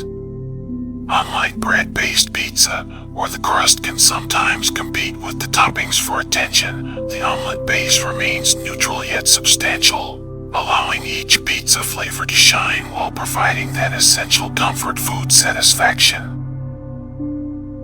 This fusion also represents something beautiful about how recipes evolve and adapt. Home cooks, particularly busy parents looking for quick, nutritious meals that would appeal to children, discovered that pizza flavors could make eggs more exciting while eggs could make pizza flavors more accessible for any meal of the day. It's a perfect example of how culinary creativity flourishes when we're willing to cross traditional boundaries and combine techniques from different food cultures.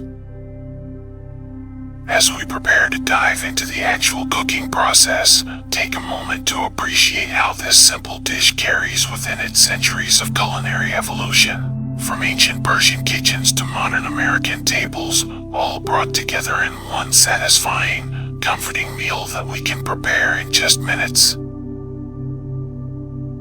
Let's gather our ingredients for this comforting pizza omelet, each one carefully chosen to create the perfect balance of flavors and textures. You'll need 3 large eggs, preferably at room temperature for the smoothest mixing. Fresh eggs work best, as they hold together more cohesively and create a more tender final result. For our pizza elements, we'll need 2 tablespoons of thick tomato sauce or pizza sauce. The thickness is crucial here, as watery sauce will make our omelet soggy and difficult to handle. If your sauce seems too thin, you can reduce it in a small pan over low heat for a few minutes until it thickens to the consistency of tomato paste. We'll also need 1/3 cup of shredded mozzarella cheese. Avoid fresh mozzarella for this dish, as it contains too much moisture and will create steam that prevents proper browning. Low moisture mozzarella or a mozzarella blend designed for pizza works perfectly. The pre-shredded varieties are actually ideal here because they melt evenly and don't release excess water. For seasoning, gather half a teaspoon of dried oregano, 1 small clove of minced garlic, and salt and freshly ground black pepper to taste. If you enjoy a bit of heat, have some red pepper flakes available as an optional addition. You'll need 1 tablespoon of butter and 1 teaspoon of olive oil for cooking. This combination gives us the best of both worlds. The butter provides richness and helps with browning, while the olive oil has a higher smoke point and adds a subtle Mediterranean note that complements our pizza flavors. Optional toppings can include thinly sliced pepperoni, sautéed mushrooms, diced bell peppers, or any other pizza toppings you particularly enjoy. Keep these minimal, as too many additions can overwhelm the delicate egg base and make folding difficult. Now, let's begin our preparation. Start by cracking your eggs into a medium bowl. Whisk them gently but thoroughly until the yolks and whites are completely combined and the mixture appears uniform in color. We want to incorporate air for lightness, but over-whisking can make the eggs tough, so stop as soon as everything is well blended. Season your eggs with a pinch of salt and a few grinds of black pepper. The salt will help break down the protein slightly, creating a more tender texture, while the pepper adds a gentle warmth that complements the other pizza flavors beautifully. Heat your cooking fat in a 7 or 8 inch non-stick pan over medium-low heat. The size of your pan is important here. Too large and your omelet will be too thin, too small, and it will be difficult to fold properly. A smaller pan also makes it easier to control the cooking process and achieve that perfect custardy interior. Allow the butter to melt completely and foam slightly, then add the olive oil. Swirl the pan to coat the entire surface evenly. The fat should be warm but not smoking. We want gentle, even cooking that allows the eggs to set slowly and remain creamy. Pour the beaten eggs into the prepared pan and let them settle for about 30 seconds without disturbing them. You'll see the edges begin to set first. This is exactly what we want. Using a rubber spatula, gently push the set edges toward the center while tilting the pan to allow uncooked egg to flow underneath. This technique helps create even cooking throughout while maintaining that desired creamy texture. Continue this gentle pushing and tilting motion for about 2 minutes until the bottom is set but the top still appears slightly wet and glossy. The eggs should look almost like soft scrambled eggs but in omelet form. This is the perfect moment to add our pizza elements. Working quickly but gently, spread the thick tomato sauce over half of the omelet surface, leaving the other half plain for folding. Sprinkle the minced garlic and oregano over the sauce, then add your shredded mozzarella and any optional toppings you've chosen. The residual heat will begin melting the cheese immediately. Using your spatula, carefully fold the plain half of the omelet over the topped half, creating a half-moon shape. The key is to work gently but decisively, as the eggs will continue cooking and firming up. Press lightly to seal the edges and help the cheese melt completely. Let the folded omelet cook for another minute or so, allowing the cheese to fully melt and the flavors to melt together beautifully. The exterior should be golden and set, while the interior remains creamy and rich.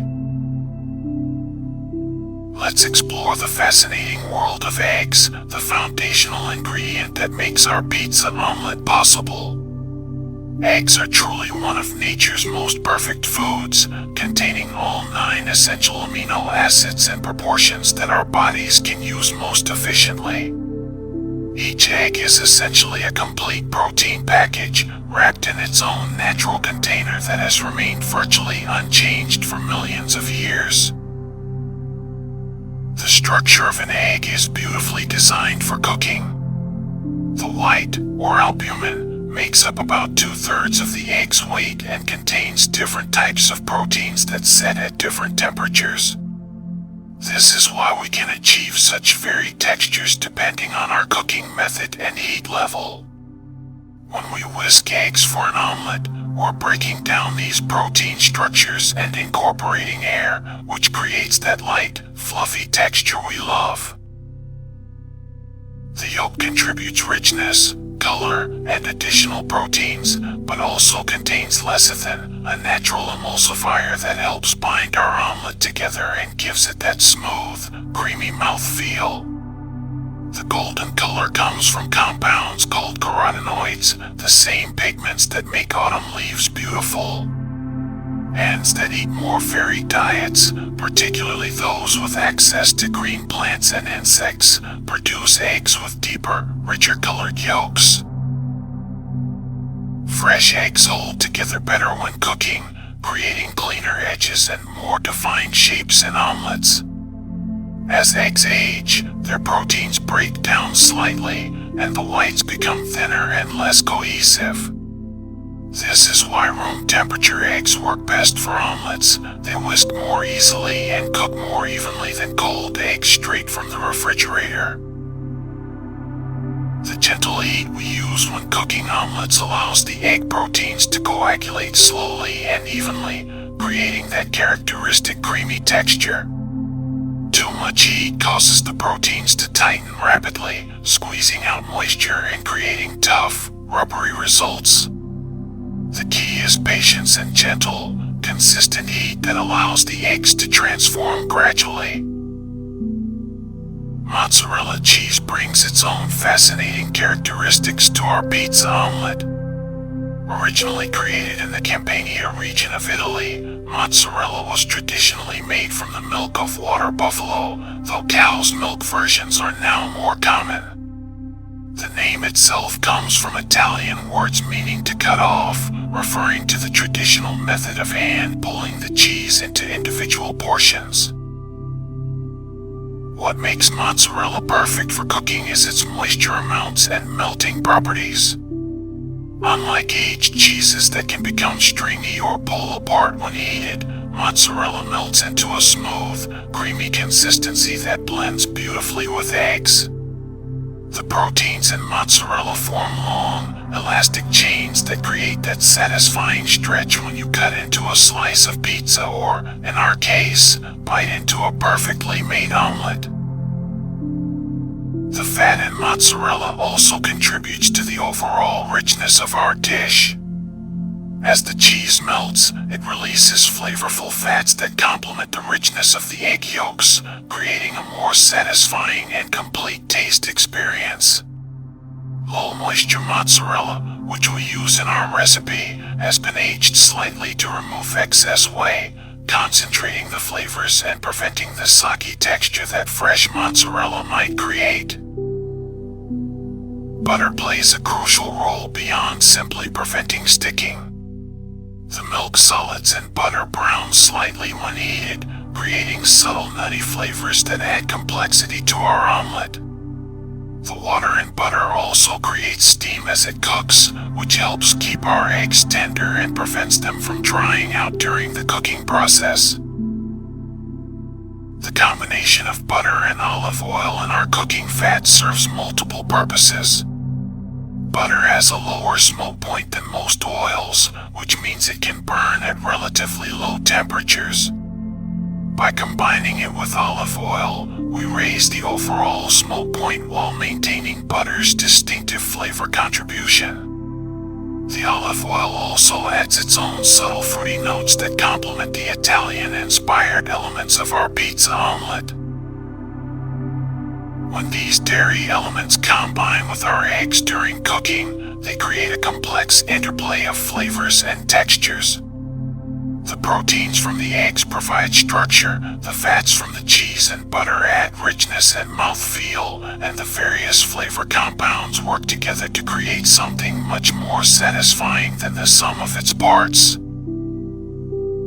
The gentle heating process allows all these components to melt together gradually, with the egg protein setting around the melted cheese and absorbing the flavors from our cooking fats.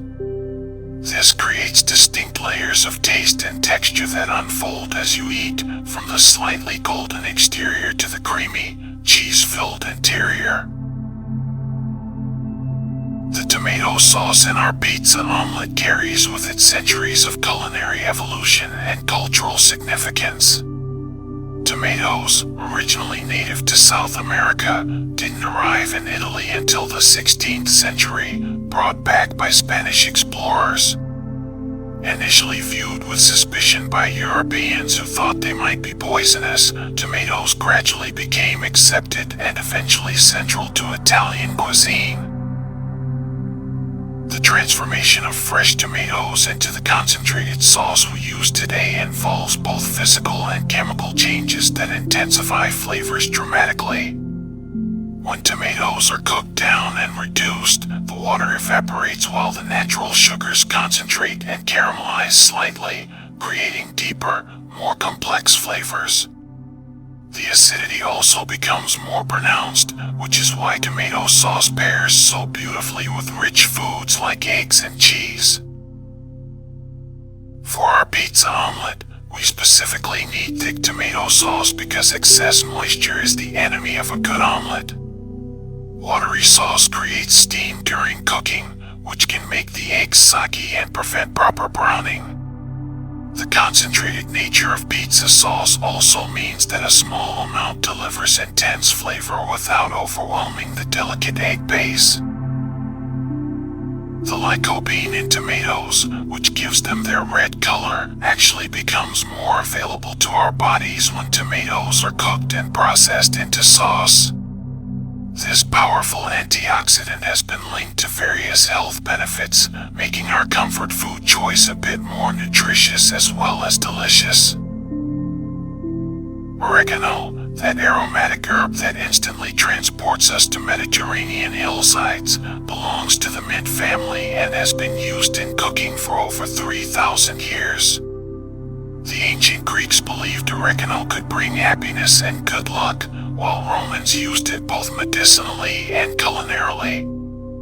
The name itself comes from Greek words meaning mountain joy, perfectly capturing the uplifting quality this herb brings to our dishes. The essential oils in oregano, particularly two key compounds, are responsible for its distinctive pungent, slightly bitter flavor that we associate so strongly with Italian cuisine. These compounds are most concentrated in dried oregano, which is why we use the dried version rather than fresh for our pizza omelet. The dehydration process concentrates these oils, creating more intense flavor that can stand up to the rich eggs and cheese. When oregano hits the warm surface of our omelet, those essential oils become volatile and release their aroma immediately. This is why the scent of oregano is often more noticeable than its actual taste. It literally fills the air around our cooking pan and stimulates our appetite before we even take our first bite. Garlic, perhaps one of humanity's oldest cultivated foods, brings sulfur compounds that create its characteristic pungent flavor and aroma. These compounds, particularly the most active one, are created when garlic is crushed or minced and the cell walls are broken, allowing different chemicals to mix and react.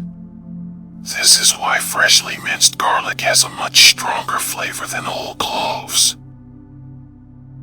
In our pizza omelet, the small amount of minced garlic adds depth without overwhelming the other flavors.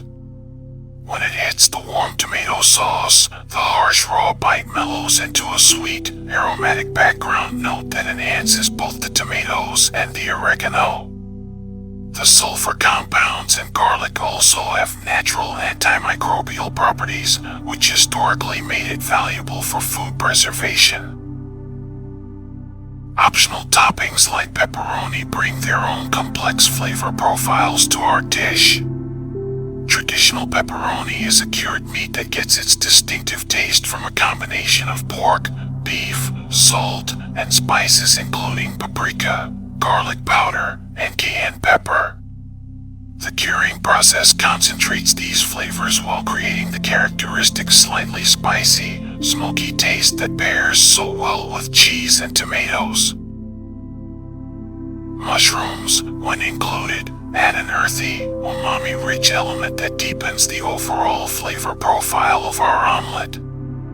The compounds that give mushrooms their distinctive taste are actually similar to those found in aged cheeses and cured meats, which explains why they work so harmoniously together in pizza applications. Bell peppers contribute sweetness and a slight vegetal crunch that provides textural contrast to the creamy eggs and melted cheese.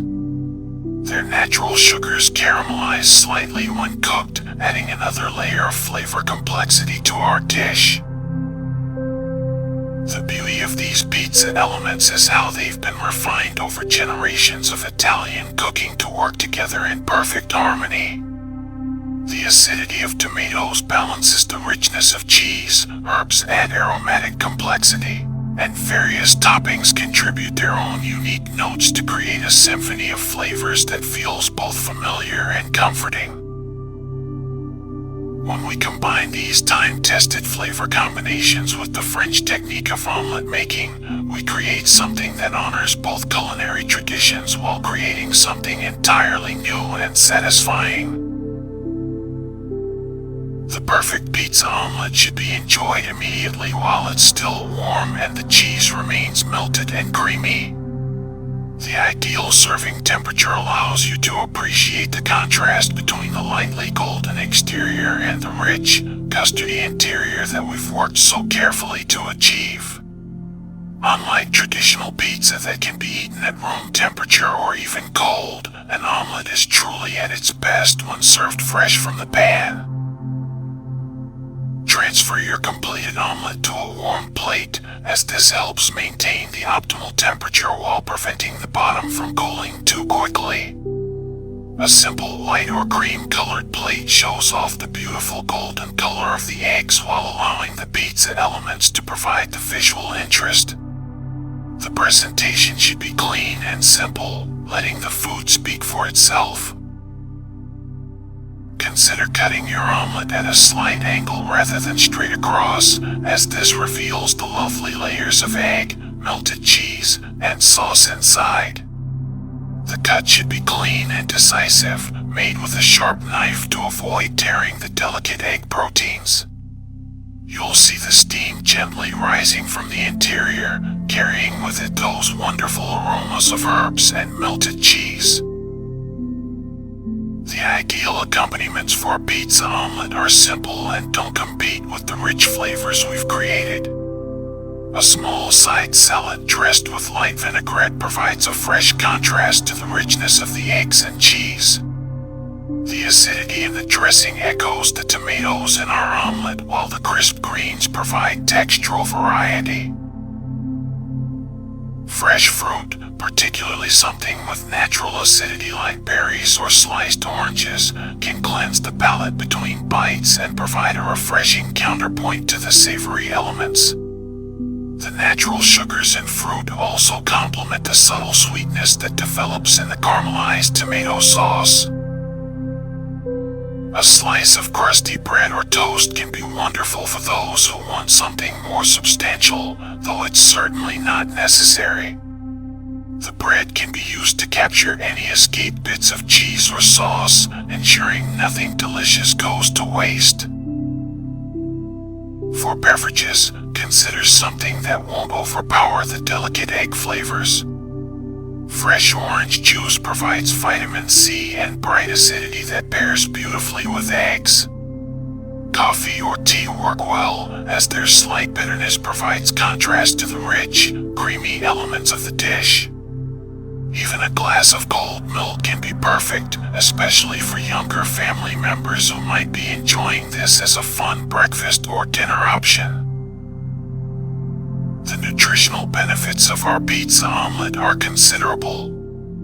The eggs provide complete proteins along with vitamins D, B12, and choline, which supports brain health.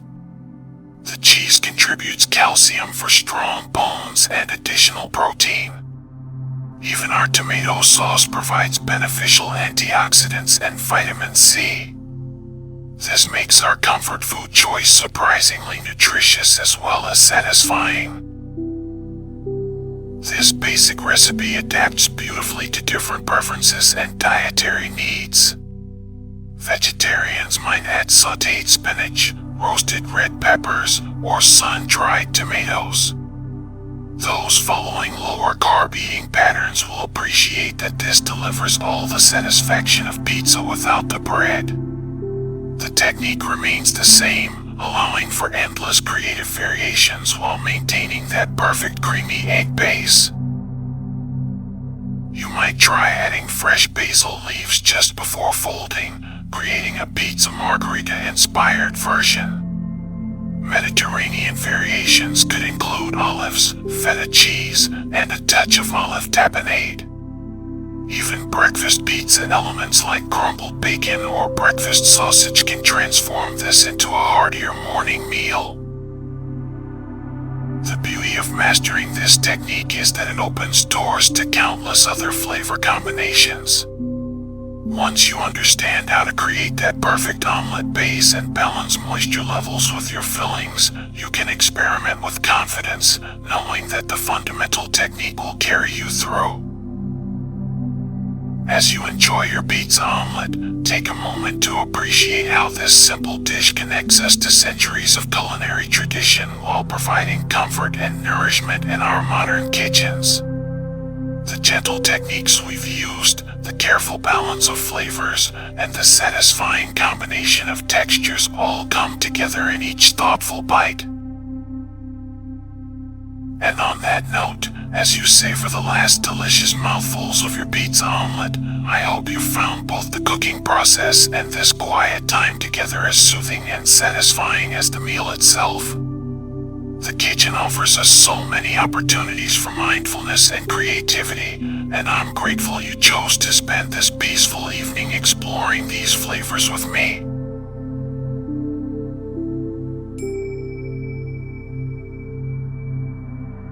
To understand the magic of pumpkin pie waffles, we must first travel back in time to the earliest days of American cooking, where the story of pumpkin pie begins not with the elegant dessert we know today, but with necessity, creativity, and the generous spirit of Native American knowledge. The Wampanoag called the pumpkin both food and medicine, and it was their understanding of this versatile gourd that helped early colonists survive their first harsh winters in the New World. The first version of pumpkin pie began when British colonists sliced off the top of the pumpkin, removed its seeds, and filled the hollow with milk, spices, and honey, then baked it in hot ashes. This primitive cooking method produced something closer to a pudding than the pie we recognize today, but it represented the beautiful fusion of old world techniques with new world ingredients. An actual present-day pumpkin pie with crust is a myth for the early colonial period, as ovens to bake pies were not available in the colony at that stage. The colonists had to work with what they had, and what they had were pumpkins aplenty and the knowledge shared by indigenous peoples who had been cultivating these golden orbs for thousands of years. As settlements grew and cooking technology advanced, the humble pumpkin pudding gradually evolved. In the American colonies, ginger, nutmeg, and allspice were the more accessible seasonings to accompany a pumpkin pie, creating the warm spice profile that still defines pumpkin desserts today. These spices weren't just flavor enhancers, they were precious commodities that transformed simple ingredients into something approaching luxury. The development of proper ovens and pastry techniques allowed colonial cooks to create the first true pumpkin pies, with golden crusts that held the spiced pumpkin filling we've come to love. This transformation represented more than just culinary evolution, it symbolized the growing confidence and prosperity of the American colonies. Now, let us turn our attention to the second half of our story, the arrival of waffles in America. The waffle was introduced to the Pilgrims by the Dutch while spending time in Holland before setting sail for America, though it would take some time before waffles became truly established in American kitchens. Waffles first came to America with the Dutch immigrants settling in New York, New Jersey, and Pennsylvania in the 17th century, bringing with them the techniques and traditions that had been refined in European kitchens for generations. The word itself was first printed in English in 1725 and comes from the Dutch word for wafer. The early American waffle was quite different from what we enjoy today. The first waffle iron patent in America was received by the Dutch American Cornelius Swarthout of Troy, New York. These were designed to be used over an open fire, with two metal plates attached to very long handles and flipped once or twice in order to cook. Imagine the skill required to create perfectly golden waffles over an unpredictable open flame. The true magic happens when we consider why pumpkin and waffle flavors work so beautifully together. Both represent comfort, both speak to our desire for warmth and satisfaction. Pumpkin pie flavors, with their gentle sweetness and warming spices, find a perfect canvas in the crispy exterior and fluffy interior of a well-made waffle. The combination creates textural harmony that neither dish achieves alone. The waffle's grid pattern holds pockets of syrup or butter, while the pumpkin flavoring provides a subtle earthiness that balances sweetness with substance. The spices traditionally used in pumpkin pie, cinnamon, nutmeg, and ginger, enhance rather than compete with the waffle's own mild flavor.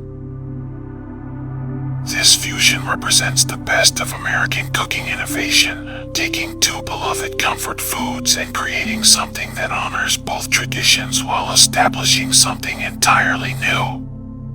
It's the kind of creative cooking that happens when we understand ingredients deeply enough to imagine new possibilities for them.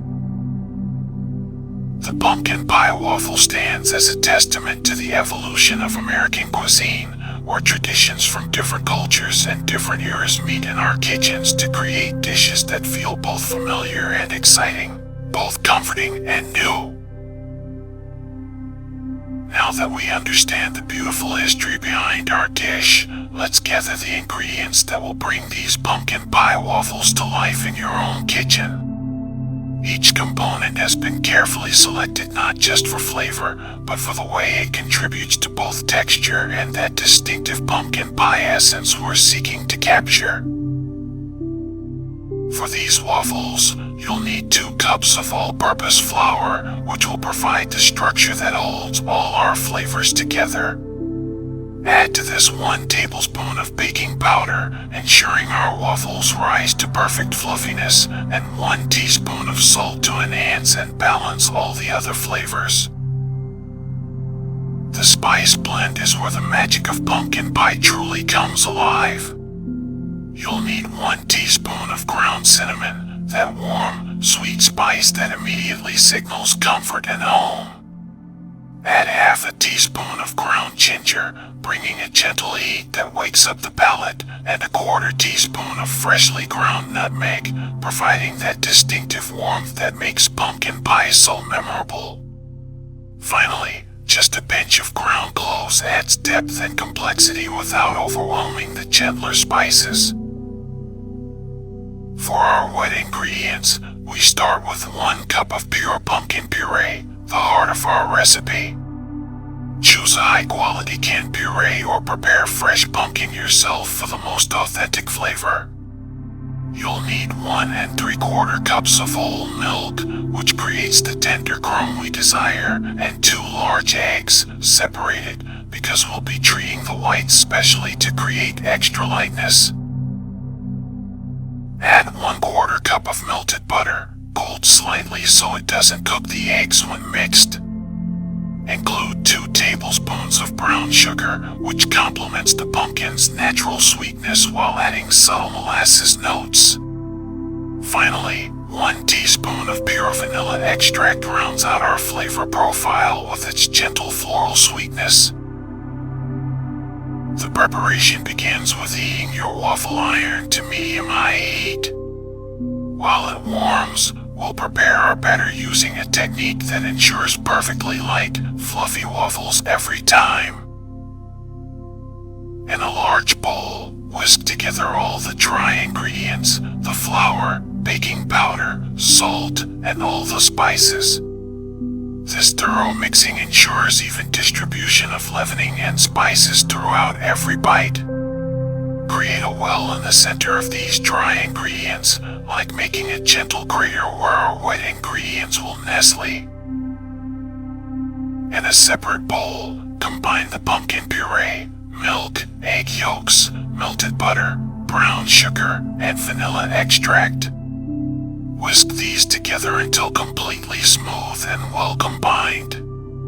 The mixture should be a beautiful golden orange color, promising the flavors to come. Here's where technique becomes important for achieving the perfect texture. In a clean bowl with clean beaters, whip the egg whites until they form soft peaks. This extra step creates the light, airy texture that elevates these waffles from good to extraordinary. The whites should hold their shape when the beaters are lifted but not be stiff or dry. Pour the pumpkin mixture into the well of dry ingredients and gently stir just until the flour disappears. The batter should look slightly lumpy, and that's exactly what we want. Overmixing develops gluten, leading to tough waffles instead of the tender ones we're creating. Now comes the final, crucial step. Add 1/3 of the whipped egg whites to the batter and gently fold them in to lighten the mixture. Then fold in the remaining whites in 2 additions, using a gentle turning motion that preserves as much air as possible. The finished batter should be light, fluffy, and speckled with tiny white streaks from the egg whites. Cook the waffles according to your waffle iron's instructions, usually about 3 to 4 minutes per waffle. Look for visual cues. The steam should slow significantly, and the waffles should be golden brown and pull away easily from the iron. The aroma will be incredible, filling your kitchen with the warm sense of autumn spices. Serve immediately for the best texture contrast, crispy exterior yielding to a fluffy, flavorful interior. If you must hold them briefly, place finished waffles in a single layer on a wire rack in a 200-degree oven to maintain crispness. These waffles freeze beautifully for up to 3 months, individually wrapped and stored in freezer bags. To reheat, simply toast them directly from frozen until warm through and crispy again. Let's now explore each ingredient in our pumpkin pie waffles more deeply, understanding not just what each contributes to our final dish, but the fascinating stories and science behind these humble yet remarkable components. Pumpkin, the star of our recipe, belongs to the vast gourd family, which includes squash, gourds, and melons. The varieties we typically use for cooking, such as sugar pie or Cinderella pumpkins, contain significantly more flesh and less water than their jack-o'-lantern cousins. Fresh pumpkin flesh contains about 90% water, which concentrates during cooking into that rich, earthy sweetness we cherish. Nutritionally, pumpkin provides abundant beta-carotene, which our bodies convert to vitamin A, along with fiber, potassium, and vitamin C.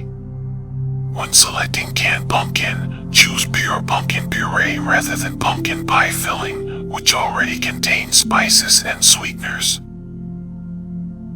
Eggs serve multiple crucial roles in our waffle batter. The yolks act as emulsifiers, thanks to their lecithin, helping bind the fats and liquids into a smooth, cohesive mixture.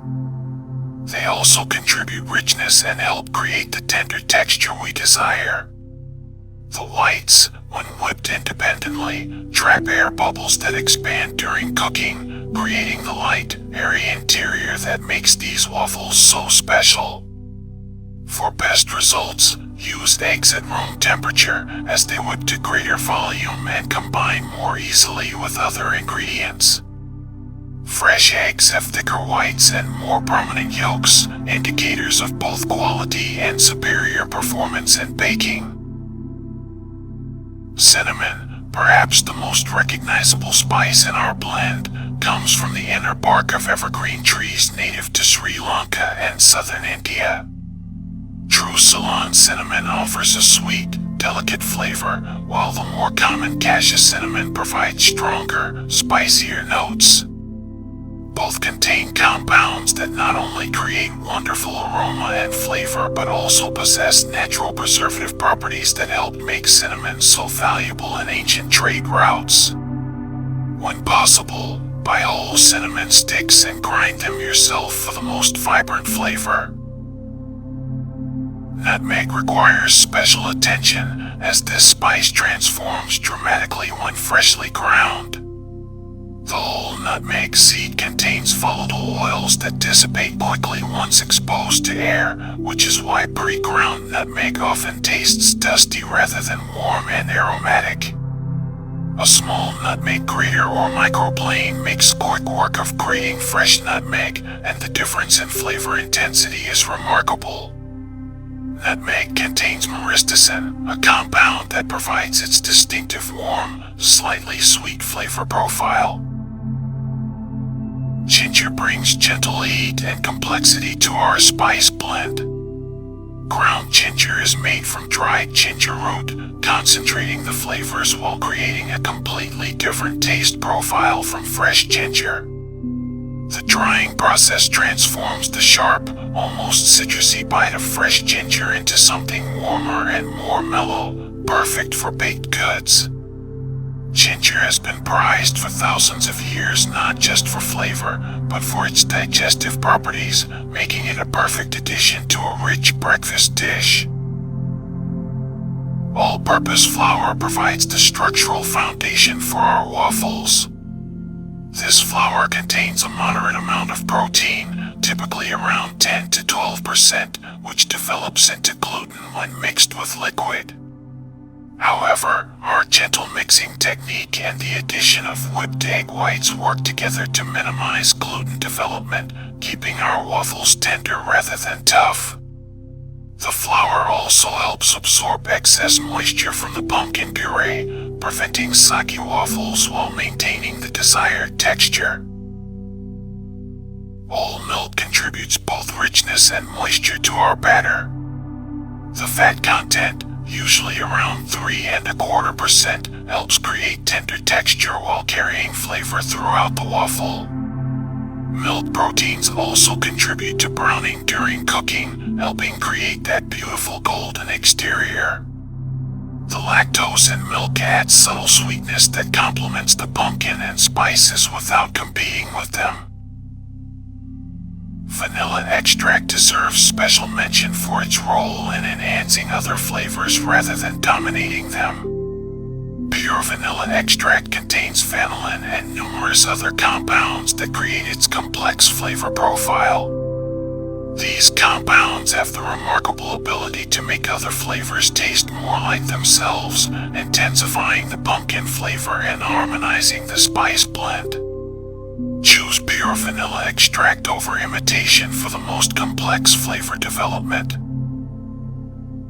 Brown sugar brings more than just sweetness to our recipe. The molasses content in brown sugar adds depth and slight caramel notes that complement both pumpkin and spices beautifully. It also contributes to moisture retention, helping keep our waffles tender. The darker the brown sugar, the more molasses it contains, so choose based on how much of that rich, complex sweetness you prefer in your final dish. As our journey through the world of pumpkin pie waffles draws to a close, let's explore the many delightful ways these golden treasures can grace your table and warm your heart throughout the autumn season and beyond. The classic presentation honors both the waffle tradition and the pumpkin pie heritage of our dish. Serve these waffles warm from the iron, topped with a pat of butter that slowly melts into the golden grit squares, followed by a gentle drizzle of pure maple syrup. The maple's caramel notes create a perfect harmony with the pumpkin and spices, while its liquid sweetness seeps into every crevice of the waffle surface. For those who want to emphasize the pie connection, consider topping your waffles with a dollop of fresh whipped cream, perhaps lightly sweetened and flavored with a touch of vanilla. Dust the cream with a sprinkle of cinnamon or arrange a few toasted pecans around the plate to echo traditional pumpkin pie garnishes. This presentation transforms breakfast into something that feels almost dessert-like, perfect for special occasions or lazy weekend mornings. The versatility of these waffles extends far beyond the breakfast table. Consider serving them as an elegant brunch centerpiece, accompanied by crispy bacon or breakfast sausage to provide savory contrast to the sweet, spiced flavors. The combination creates a beautiful balance that satisfies multiple taste preferences while maintaining the comfort food essence that makes this dish so appealing.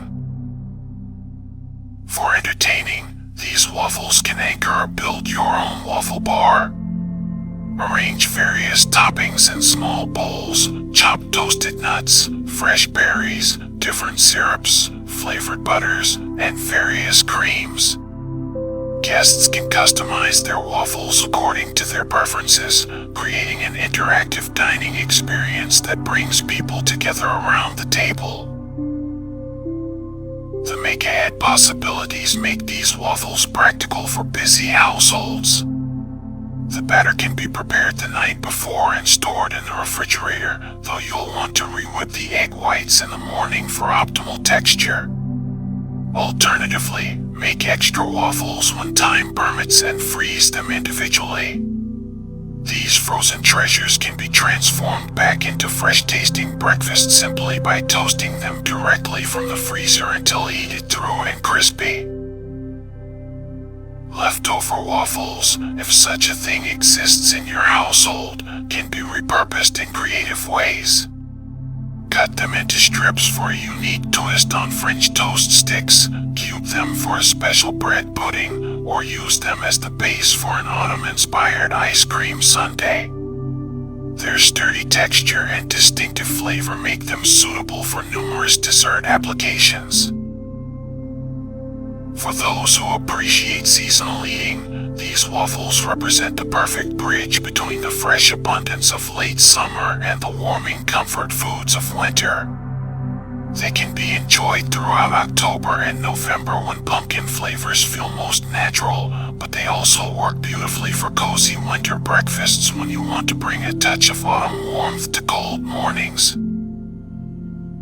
The social aspect of waffle making adds another layer of enjoyment to this recipe. Unlike many breakfast dishes that require last-minute preparation, waffles can be made to order, allowing family members or house guests to gather in the kitchen, sharing conversation while each waffle cooks to golden perfection. The gentle sizzle of the waffle iron and the rising aroma of spices create a natural gathering point that encourages lingering over breakfast. Consider pairing these waffles with beverages that complement their warm flavor profile. Freshly brewed coffee, especially medium or dark roasts, provides pleasant contrast to the sweetness while echoing some of the warm, toasted notes in the spices. Hot spiced cider creates beautiful harmony with the pumpkin pie flavors, while cold milk offers a refreshing, cooling counterpoint that many find irresistible with any waffle preparation. For health-conscious enjoyments, these waffles can be part of a balanced breakfast when served with protein-rich accompaniments and fresh fruit. The pumpkin itself provides valuable nutrients, and the satisfaction these waffles provide can help prevent mid-morning snacking on less nutritious options.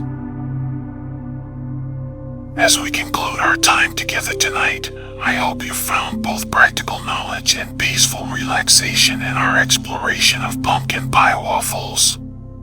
From their historical roots and colonial ingenuity to the modern kitchen techniques that create perfect texture, from the individual stories of each ingredient to the many ways these waffles can bring joy to your table, we've traveled together through the complete world surrounding this wonderful dish.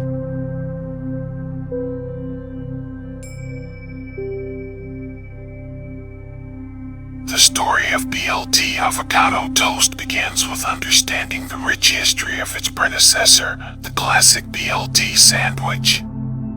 The combination of bacon, lettuce, and tomato first appeared in American cookbooks during the early 1900s, though the exact origins remain pleasantly mysterious.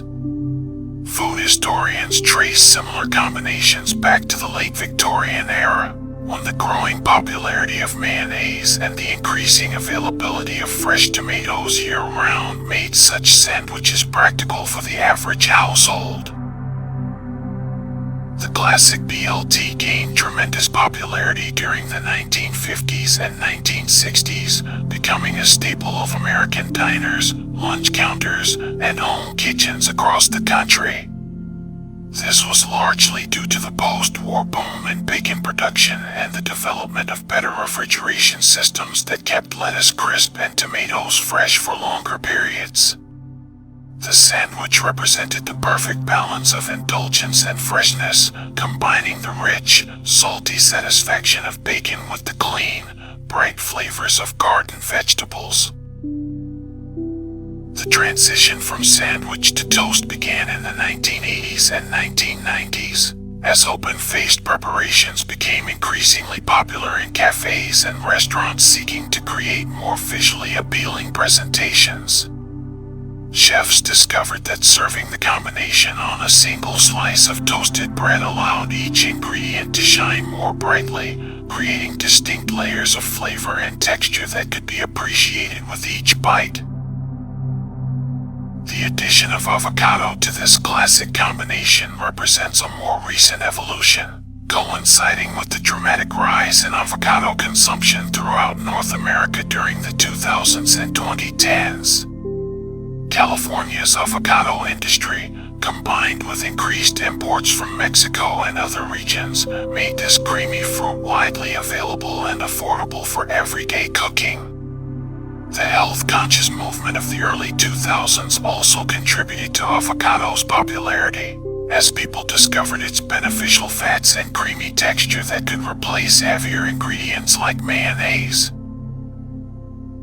Food bloggers and social media played crucial roles in popularizing BLT Avocado Toast, with countless variations appearing on Instagram and Pinterest throughout the 2010s.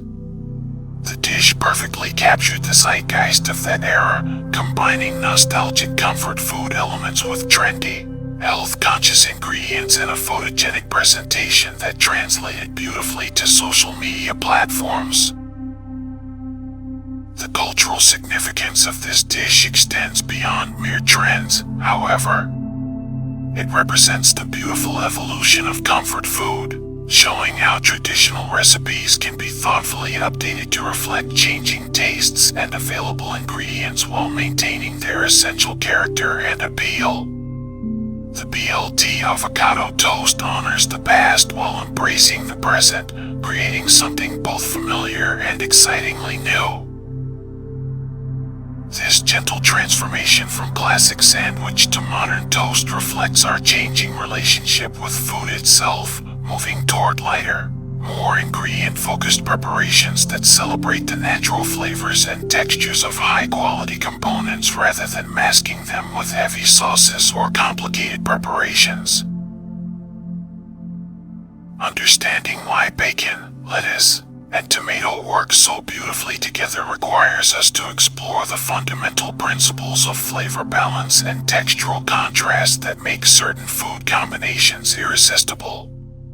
The original BLT Trinity creates what culinary experts call a complete flavor profile, incorporating elements of saltiness, umami richness, fresh acidity, and varied textures that satisfy multiple taste receptors simultaneously. Bacon provides the foundation of richness and depth through its combination of salt, fat, and the complex flavors developed during the curing and smoking process.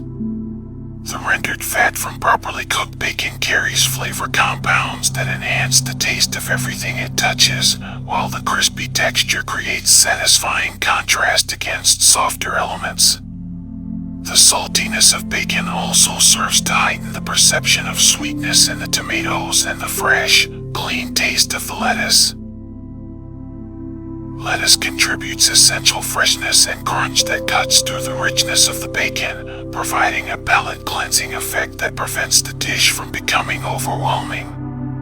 The high water amount in lettuce creates a cooling sensation that balances the warmth and intensity of the cooked bacon, while its mild, Slightly bitter undertones add complexity without competing with the other flavors. Tomatoes bring natural sweetness and bright acidity that ties the entire combination together. The acidity in tomatoes helps to cut through fat, making the bacon taste less heavy while simultaneously enhancing its savory qualities. The natural sugars in ripe tomatoes provide sweetness that complements the saltiness of the bacon, while their juicy texture adds moisture that prevents the dish from feeling dry. The addition of avocado to this classic combination creates what food scientists describe as the perfect fat balance. While bacon provides saturated fats that carry intense flavors, avocado contributes monounsaturated fats that create creaminess without heaviness.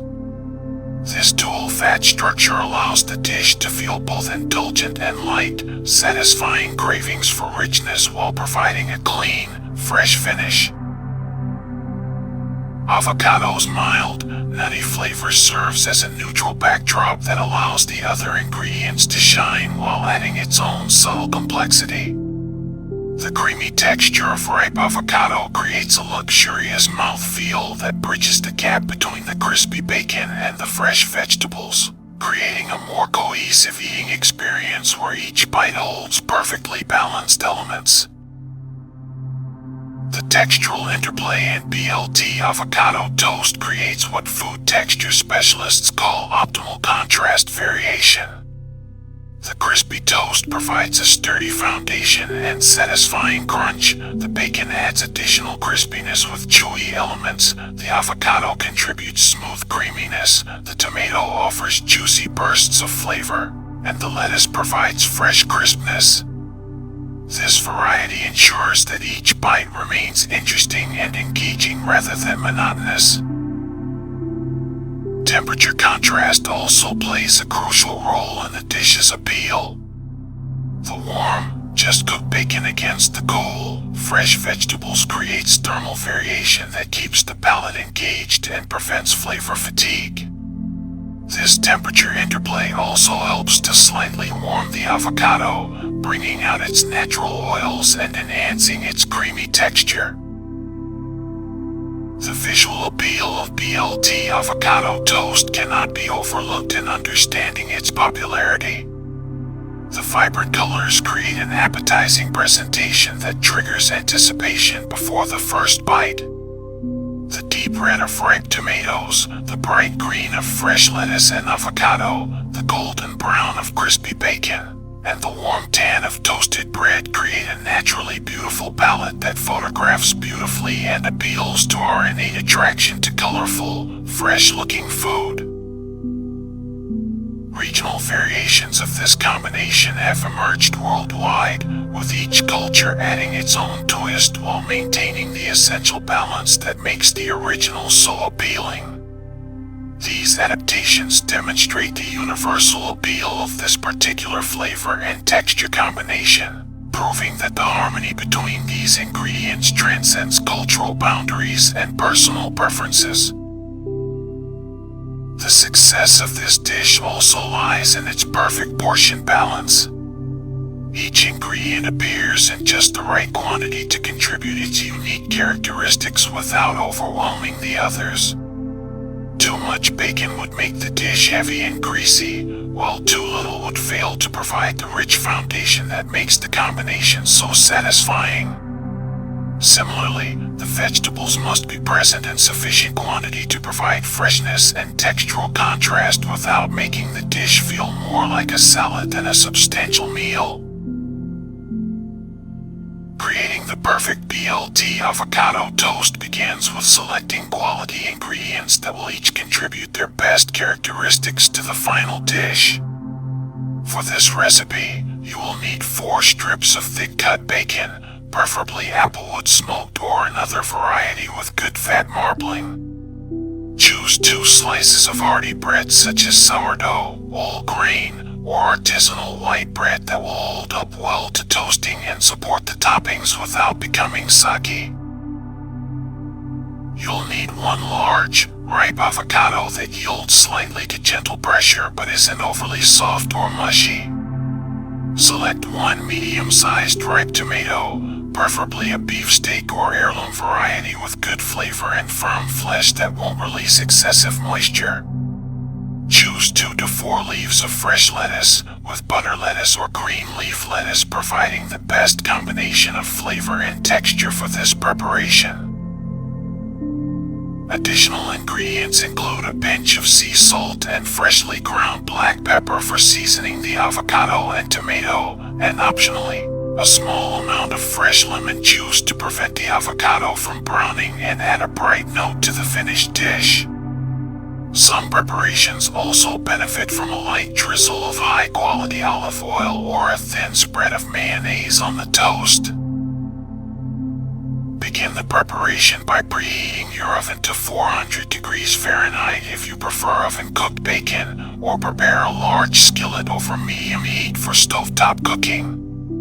Oven cooking produces more evenly cooked bacon with less active attention required, while stovetop cooking allows for more precise control over the final texture and crispiness. If using the oven method, arrange the bacon strips on a rimmed baking sheet lined with parchment paper, ensuring the strips don't overlap.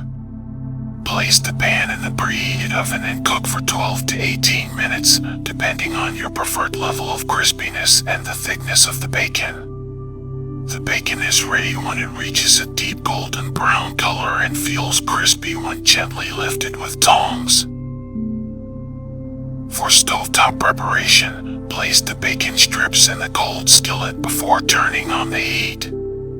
This allows the fat to render slowly and evenly as the pan warms up, resulting in more evenly cooked bacon. Cook over medium heat, turning the strips every few minutes to ensure even browning. The total cooking time will be approximately 8 to 12 minutes, depending on thickness and desired crispiness.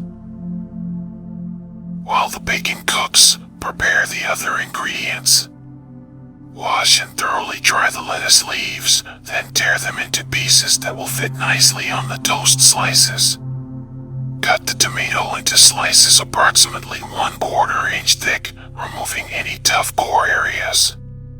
Arrange the tomato slices on a plate and season lightly with salt and pepper, allowing them to sit for a few minutes to release some moisture and concentrate their flavors.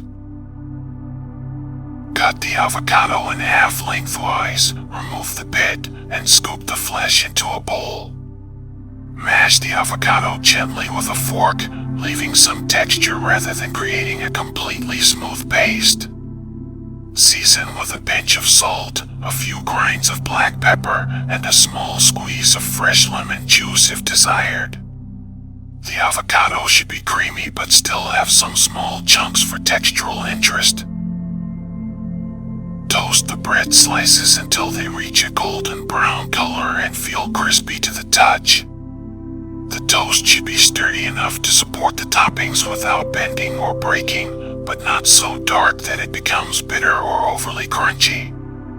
Remove the toast from the toaster and allow it to cool slightly before assembly.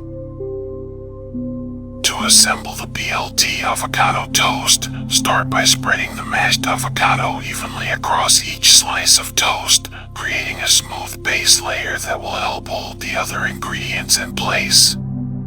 Layer the seasoned tomato slices over the avocado, followed by the fresh lettuce leaves. Finally, break the crispy bacon into pieces and arrange them attractively over the top of each toast slice. The key to perfect assembly is working quickly once the toast is ready, ensuring that the bacon remains warm and crispy while the other ingredients stay fresh and cool. Serve immediately for the best textural contrast and optimal flavor balance. Bacon, the star protein of our BLT avocado toast, has a fascinating history that stretches back thousands of years to ancient civilizations that discovered salt curing as a method of preserving pork. The word bacon itself derives from the Old French word bacot, which referred to the back of a pig. Modern bacon production involves curing pork belly with salt and often sugar, followed by smoking over various types of wood that impart distinct flavors to the finished product. The quality of bacon varies significantly based on the source of the pork, the curing process, and the smoking method used. Artisanal bacon producers often use heritage breed pigs that have been raised on pasture, resulting in meat with superior flavor and texture compared to mass-produced alternatives. The fat amount and distribution in good bacon should be well marbled throughout the meat, creating the perfect balance of lean protein and flavorful fat that renders properly during cooking. Different wood types used in smoking create distinct flavor profiles in bacon. Applewood produces a mild, slightly sweet smoke flavor that complements rather than overwhelms other ingredients. Hickory creates a stronger, more traditional smoky taste, while cherrywood imparts a subtle fruity note. Understanding these differences allows you to select bacon that will harmonize perfectly with the fresh flavors of the vegetables and avocado in your toast.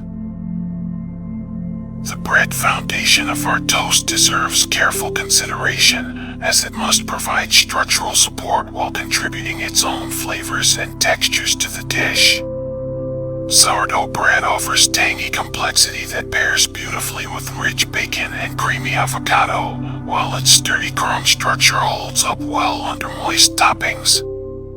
The fermentation process used to create sourdough also breaks down some of the gluten proteins, making it easier to digest than conventional yeasted breads. Whole grain breads contribute nutty flavors and additional nutritional value through their inclusion of bran and germ components that are removed from refined flours.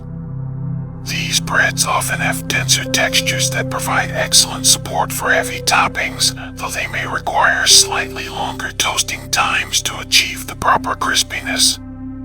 The complex carbohydrates in whole grain breads also provide more sustained energy compared to refined alternatives. Artisanal white breads made with high-quality flour and traditional techniques offer clean flavors that allow the other ingredients to shine while providing excellent texture and structure. Look for breads made with unbleached flour and minimal additives, as these will have superior flavor and nutritional profiles compared to mass-produced alternatives. Lettuce brings essential freshness and nutritional value to our dish, with different varieties offering unique characteristics. Butter lettuce, also known as Boston or Bibb lettuce, provides tender leaves with a mild, slightly sweet flavor that won't compete with other ingredients. Its delicate texture creates pleasant contrast without being tough or fibrous, making it ideal for applications where the lettuce will be eaten raw. Green leaf lettuce offers slightly more robust flavor and firmer texture while still maintaining the fresh, clean taste that makes lettuce such a perfect partner for rich ingredients like bacon and avocado. Its ruffled leaves also provide interesting visual texture that enhances the overall presentation of the finished dish. Romaine lettuce, while more commonly associated with Caesar salads, can also work well in BLT preparations when you desire extra crunch and a slightly more assertive flavor. Its sturdy leaves hold up well to moisture from tomatoes and won't wilt as quickly as more delicate varieties. Tomatoes contribute essential acidity and natural sweetness that balance the rich elements in our toast. Beefsteak tomatoes offer large, meaty slices with relatively few seeds and moderate acidity that won't overwhelm other flavors. Their firm flesh holds its shape well when sliced and doesn't release excessive moisture that could make the toast soggy. Heirloom tomato varieties provide exceptional flavor complexity, with each variety offering unique characteristics in terms of sweetness, acidity, and texture. Brandywine tomatoes are prized for their perfect balance of sweet and tart flavors, while Cherokee purples offer rich, smoky undertones that complement bacon beautifully. These specialty varieties are typically available during peak tomato season and are worth seeking out for their superior flavor. The seasonality of tomatoes plays a crucial role in the success of this dish. Peak season tomatoes, typically available from midsummer through early fall in most climates, offer the best flavor and texture. During off-season months, greenhouse-grown or imported tomatoes may lack the full flavor development of field-ripened varieties, though they can still provide acceptable results when properly seasoned. Avocado, the creamy green fruit that transforms our classic BLT into something extraordinary, has traveled a remarkable journey from its origins in south-central Mexico to become one of the most beloved ingredients in modern cuisine. Archaeological evidence suggests that avocados were cultivated by indigenous peoples as early as 5000 BCE, making them one of humanity's oldest agricultural crops. The Aztecs called this nutritious fruit huacatl, which Spanish conquistadors eventually transformed into the word avocado we use today. The most common variety found in North American markets is the Hass avocado, named after Rudolph Hass, a California postman who patented this particular cultivar in 1935. Hass avocados are prized for their creamy texture, rich flavor, and the convenient way their skin darkens from green to nearly black as the fruit ripens. The thick, pebbly skin of Hass avocados also provides excellent protection during shipping, making them ideal for commercial distribution. Fuerte avocados, with their smooth, thin green skin, offer a slightly different flavor profile with more pronounced nutty undertones. These avocados remain green even when ripe, requiring a gentle squeeze test to determine readiness. Fuerte varieties are often available during winter months when Hass avocados may be less abundant, providing year-round access to this versatile fruit. Determining perfect ripeness in avocados requires understanding the subtle signs that indicate optimal eating quality. A ripe avocado should yield to gentle pressure when squeezed in the palm of your hand, but shouldn't feel mushy or have soft spots that indicate overripeness. The stem end can provide additional clues about ripeness and quality. If the small stem cap comes off easily and reveals bright green flesh underneath, the avocado is perfectly ripe. Brown or dark areas under the stem suggest overripeness or potential spoilage.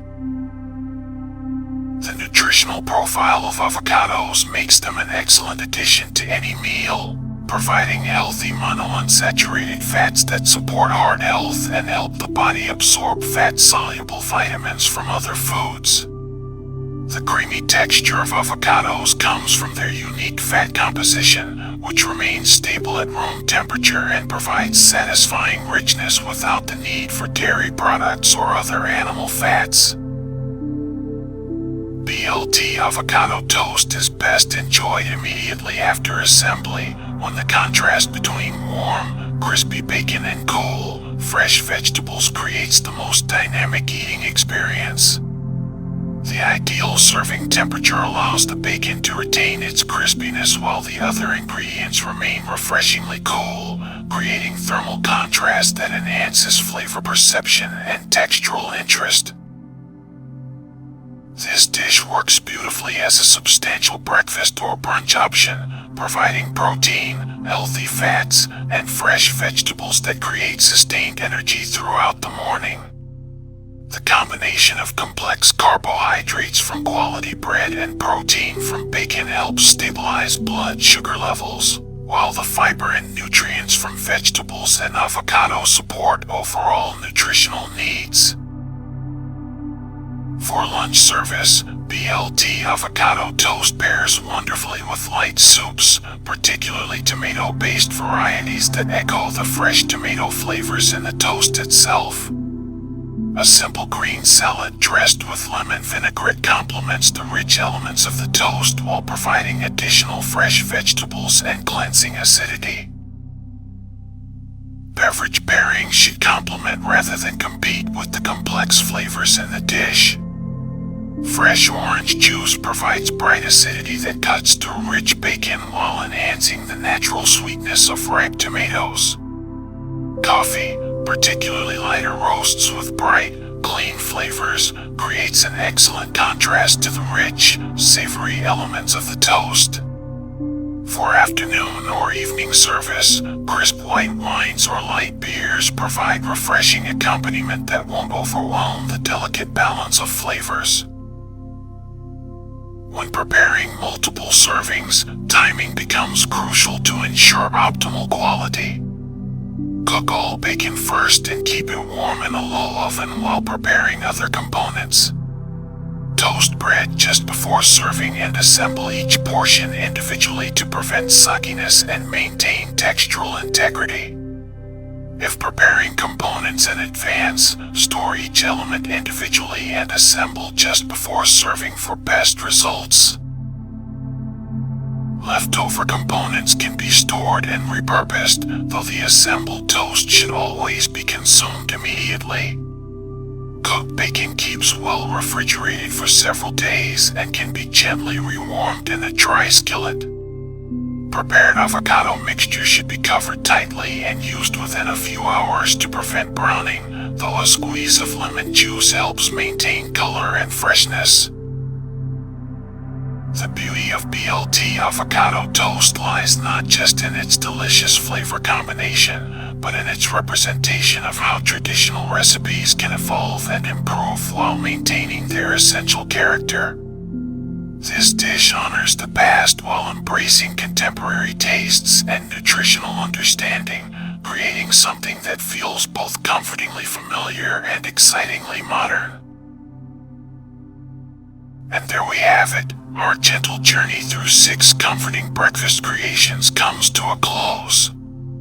From the nostalgic sweetness of peanut butter banana pancakes to the creative comfort of BLT avocado toast, each dish carrying its own whispered story into your dreams. I hope these culinary tales have helped ease your mind and that you're feeling wonderfully sleepy.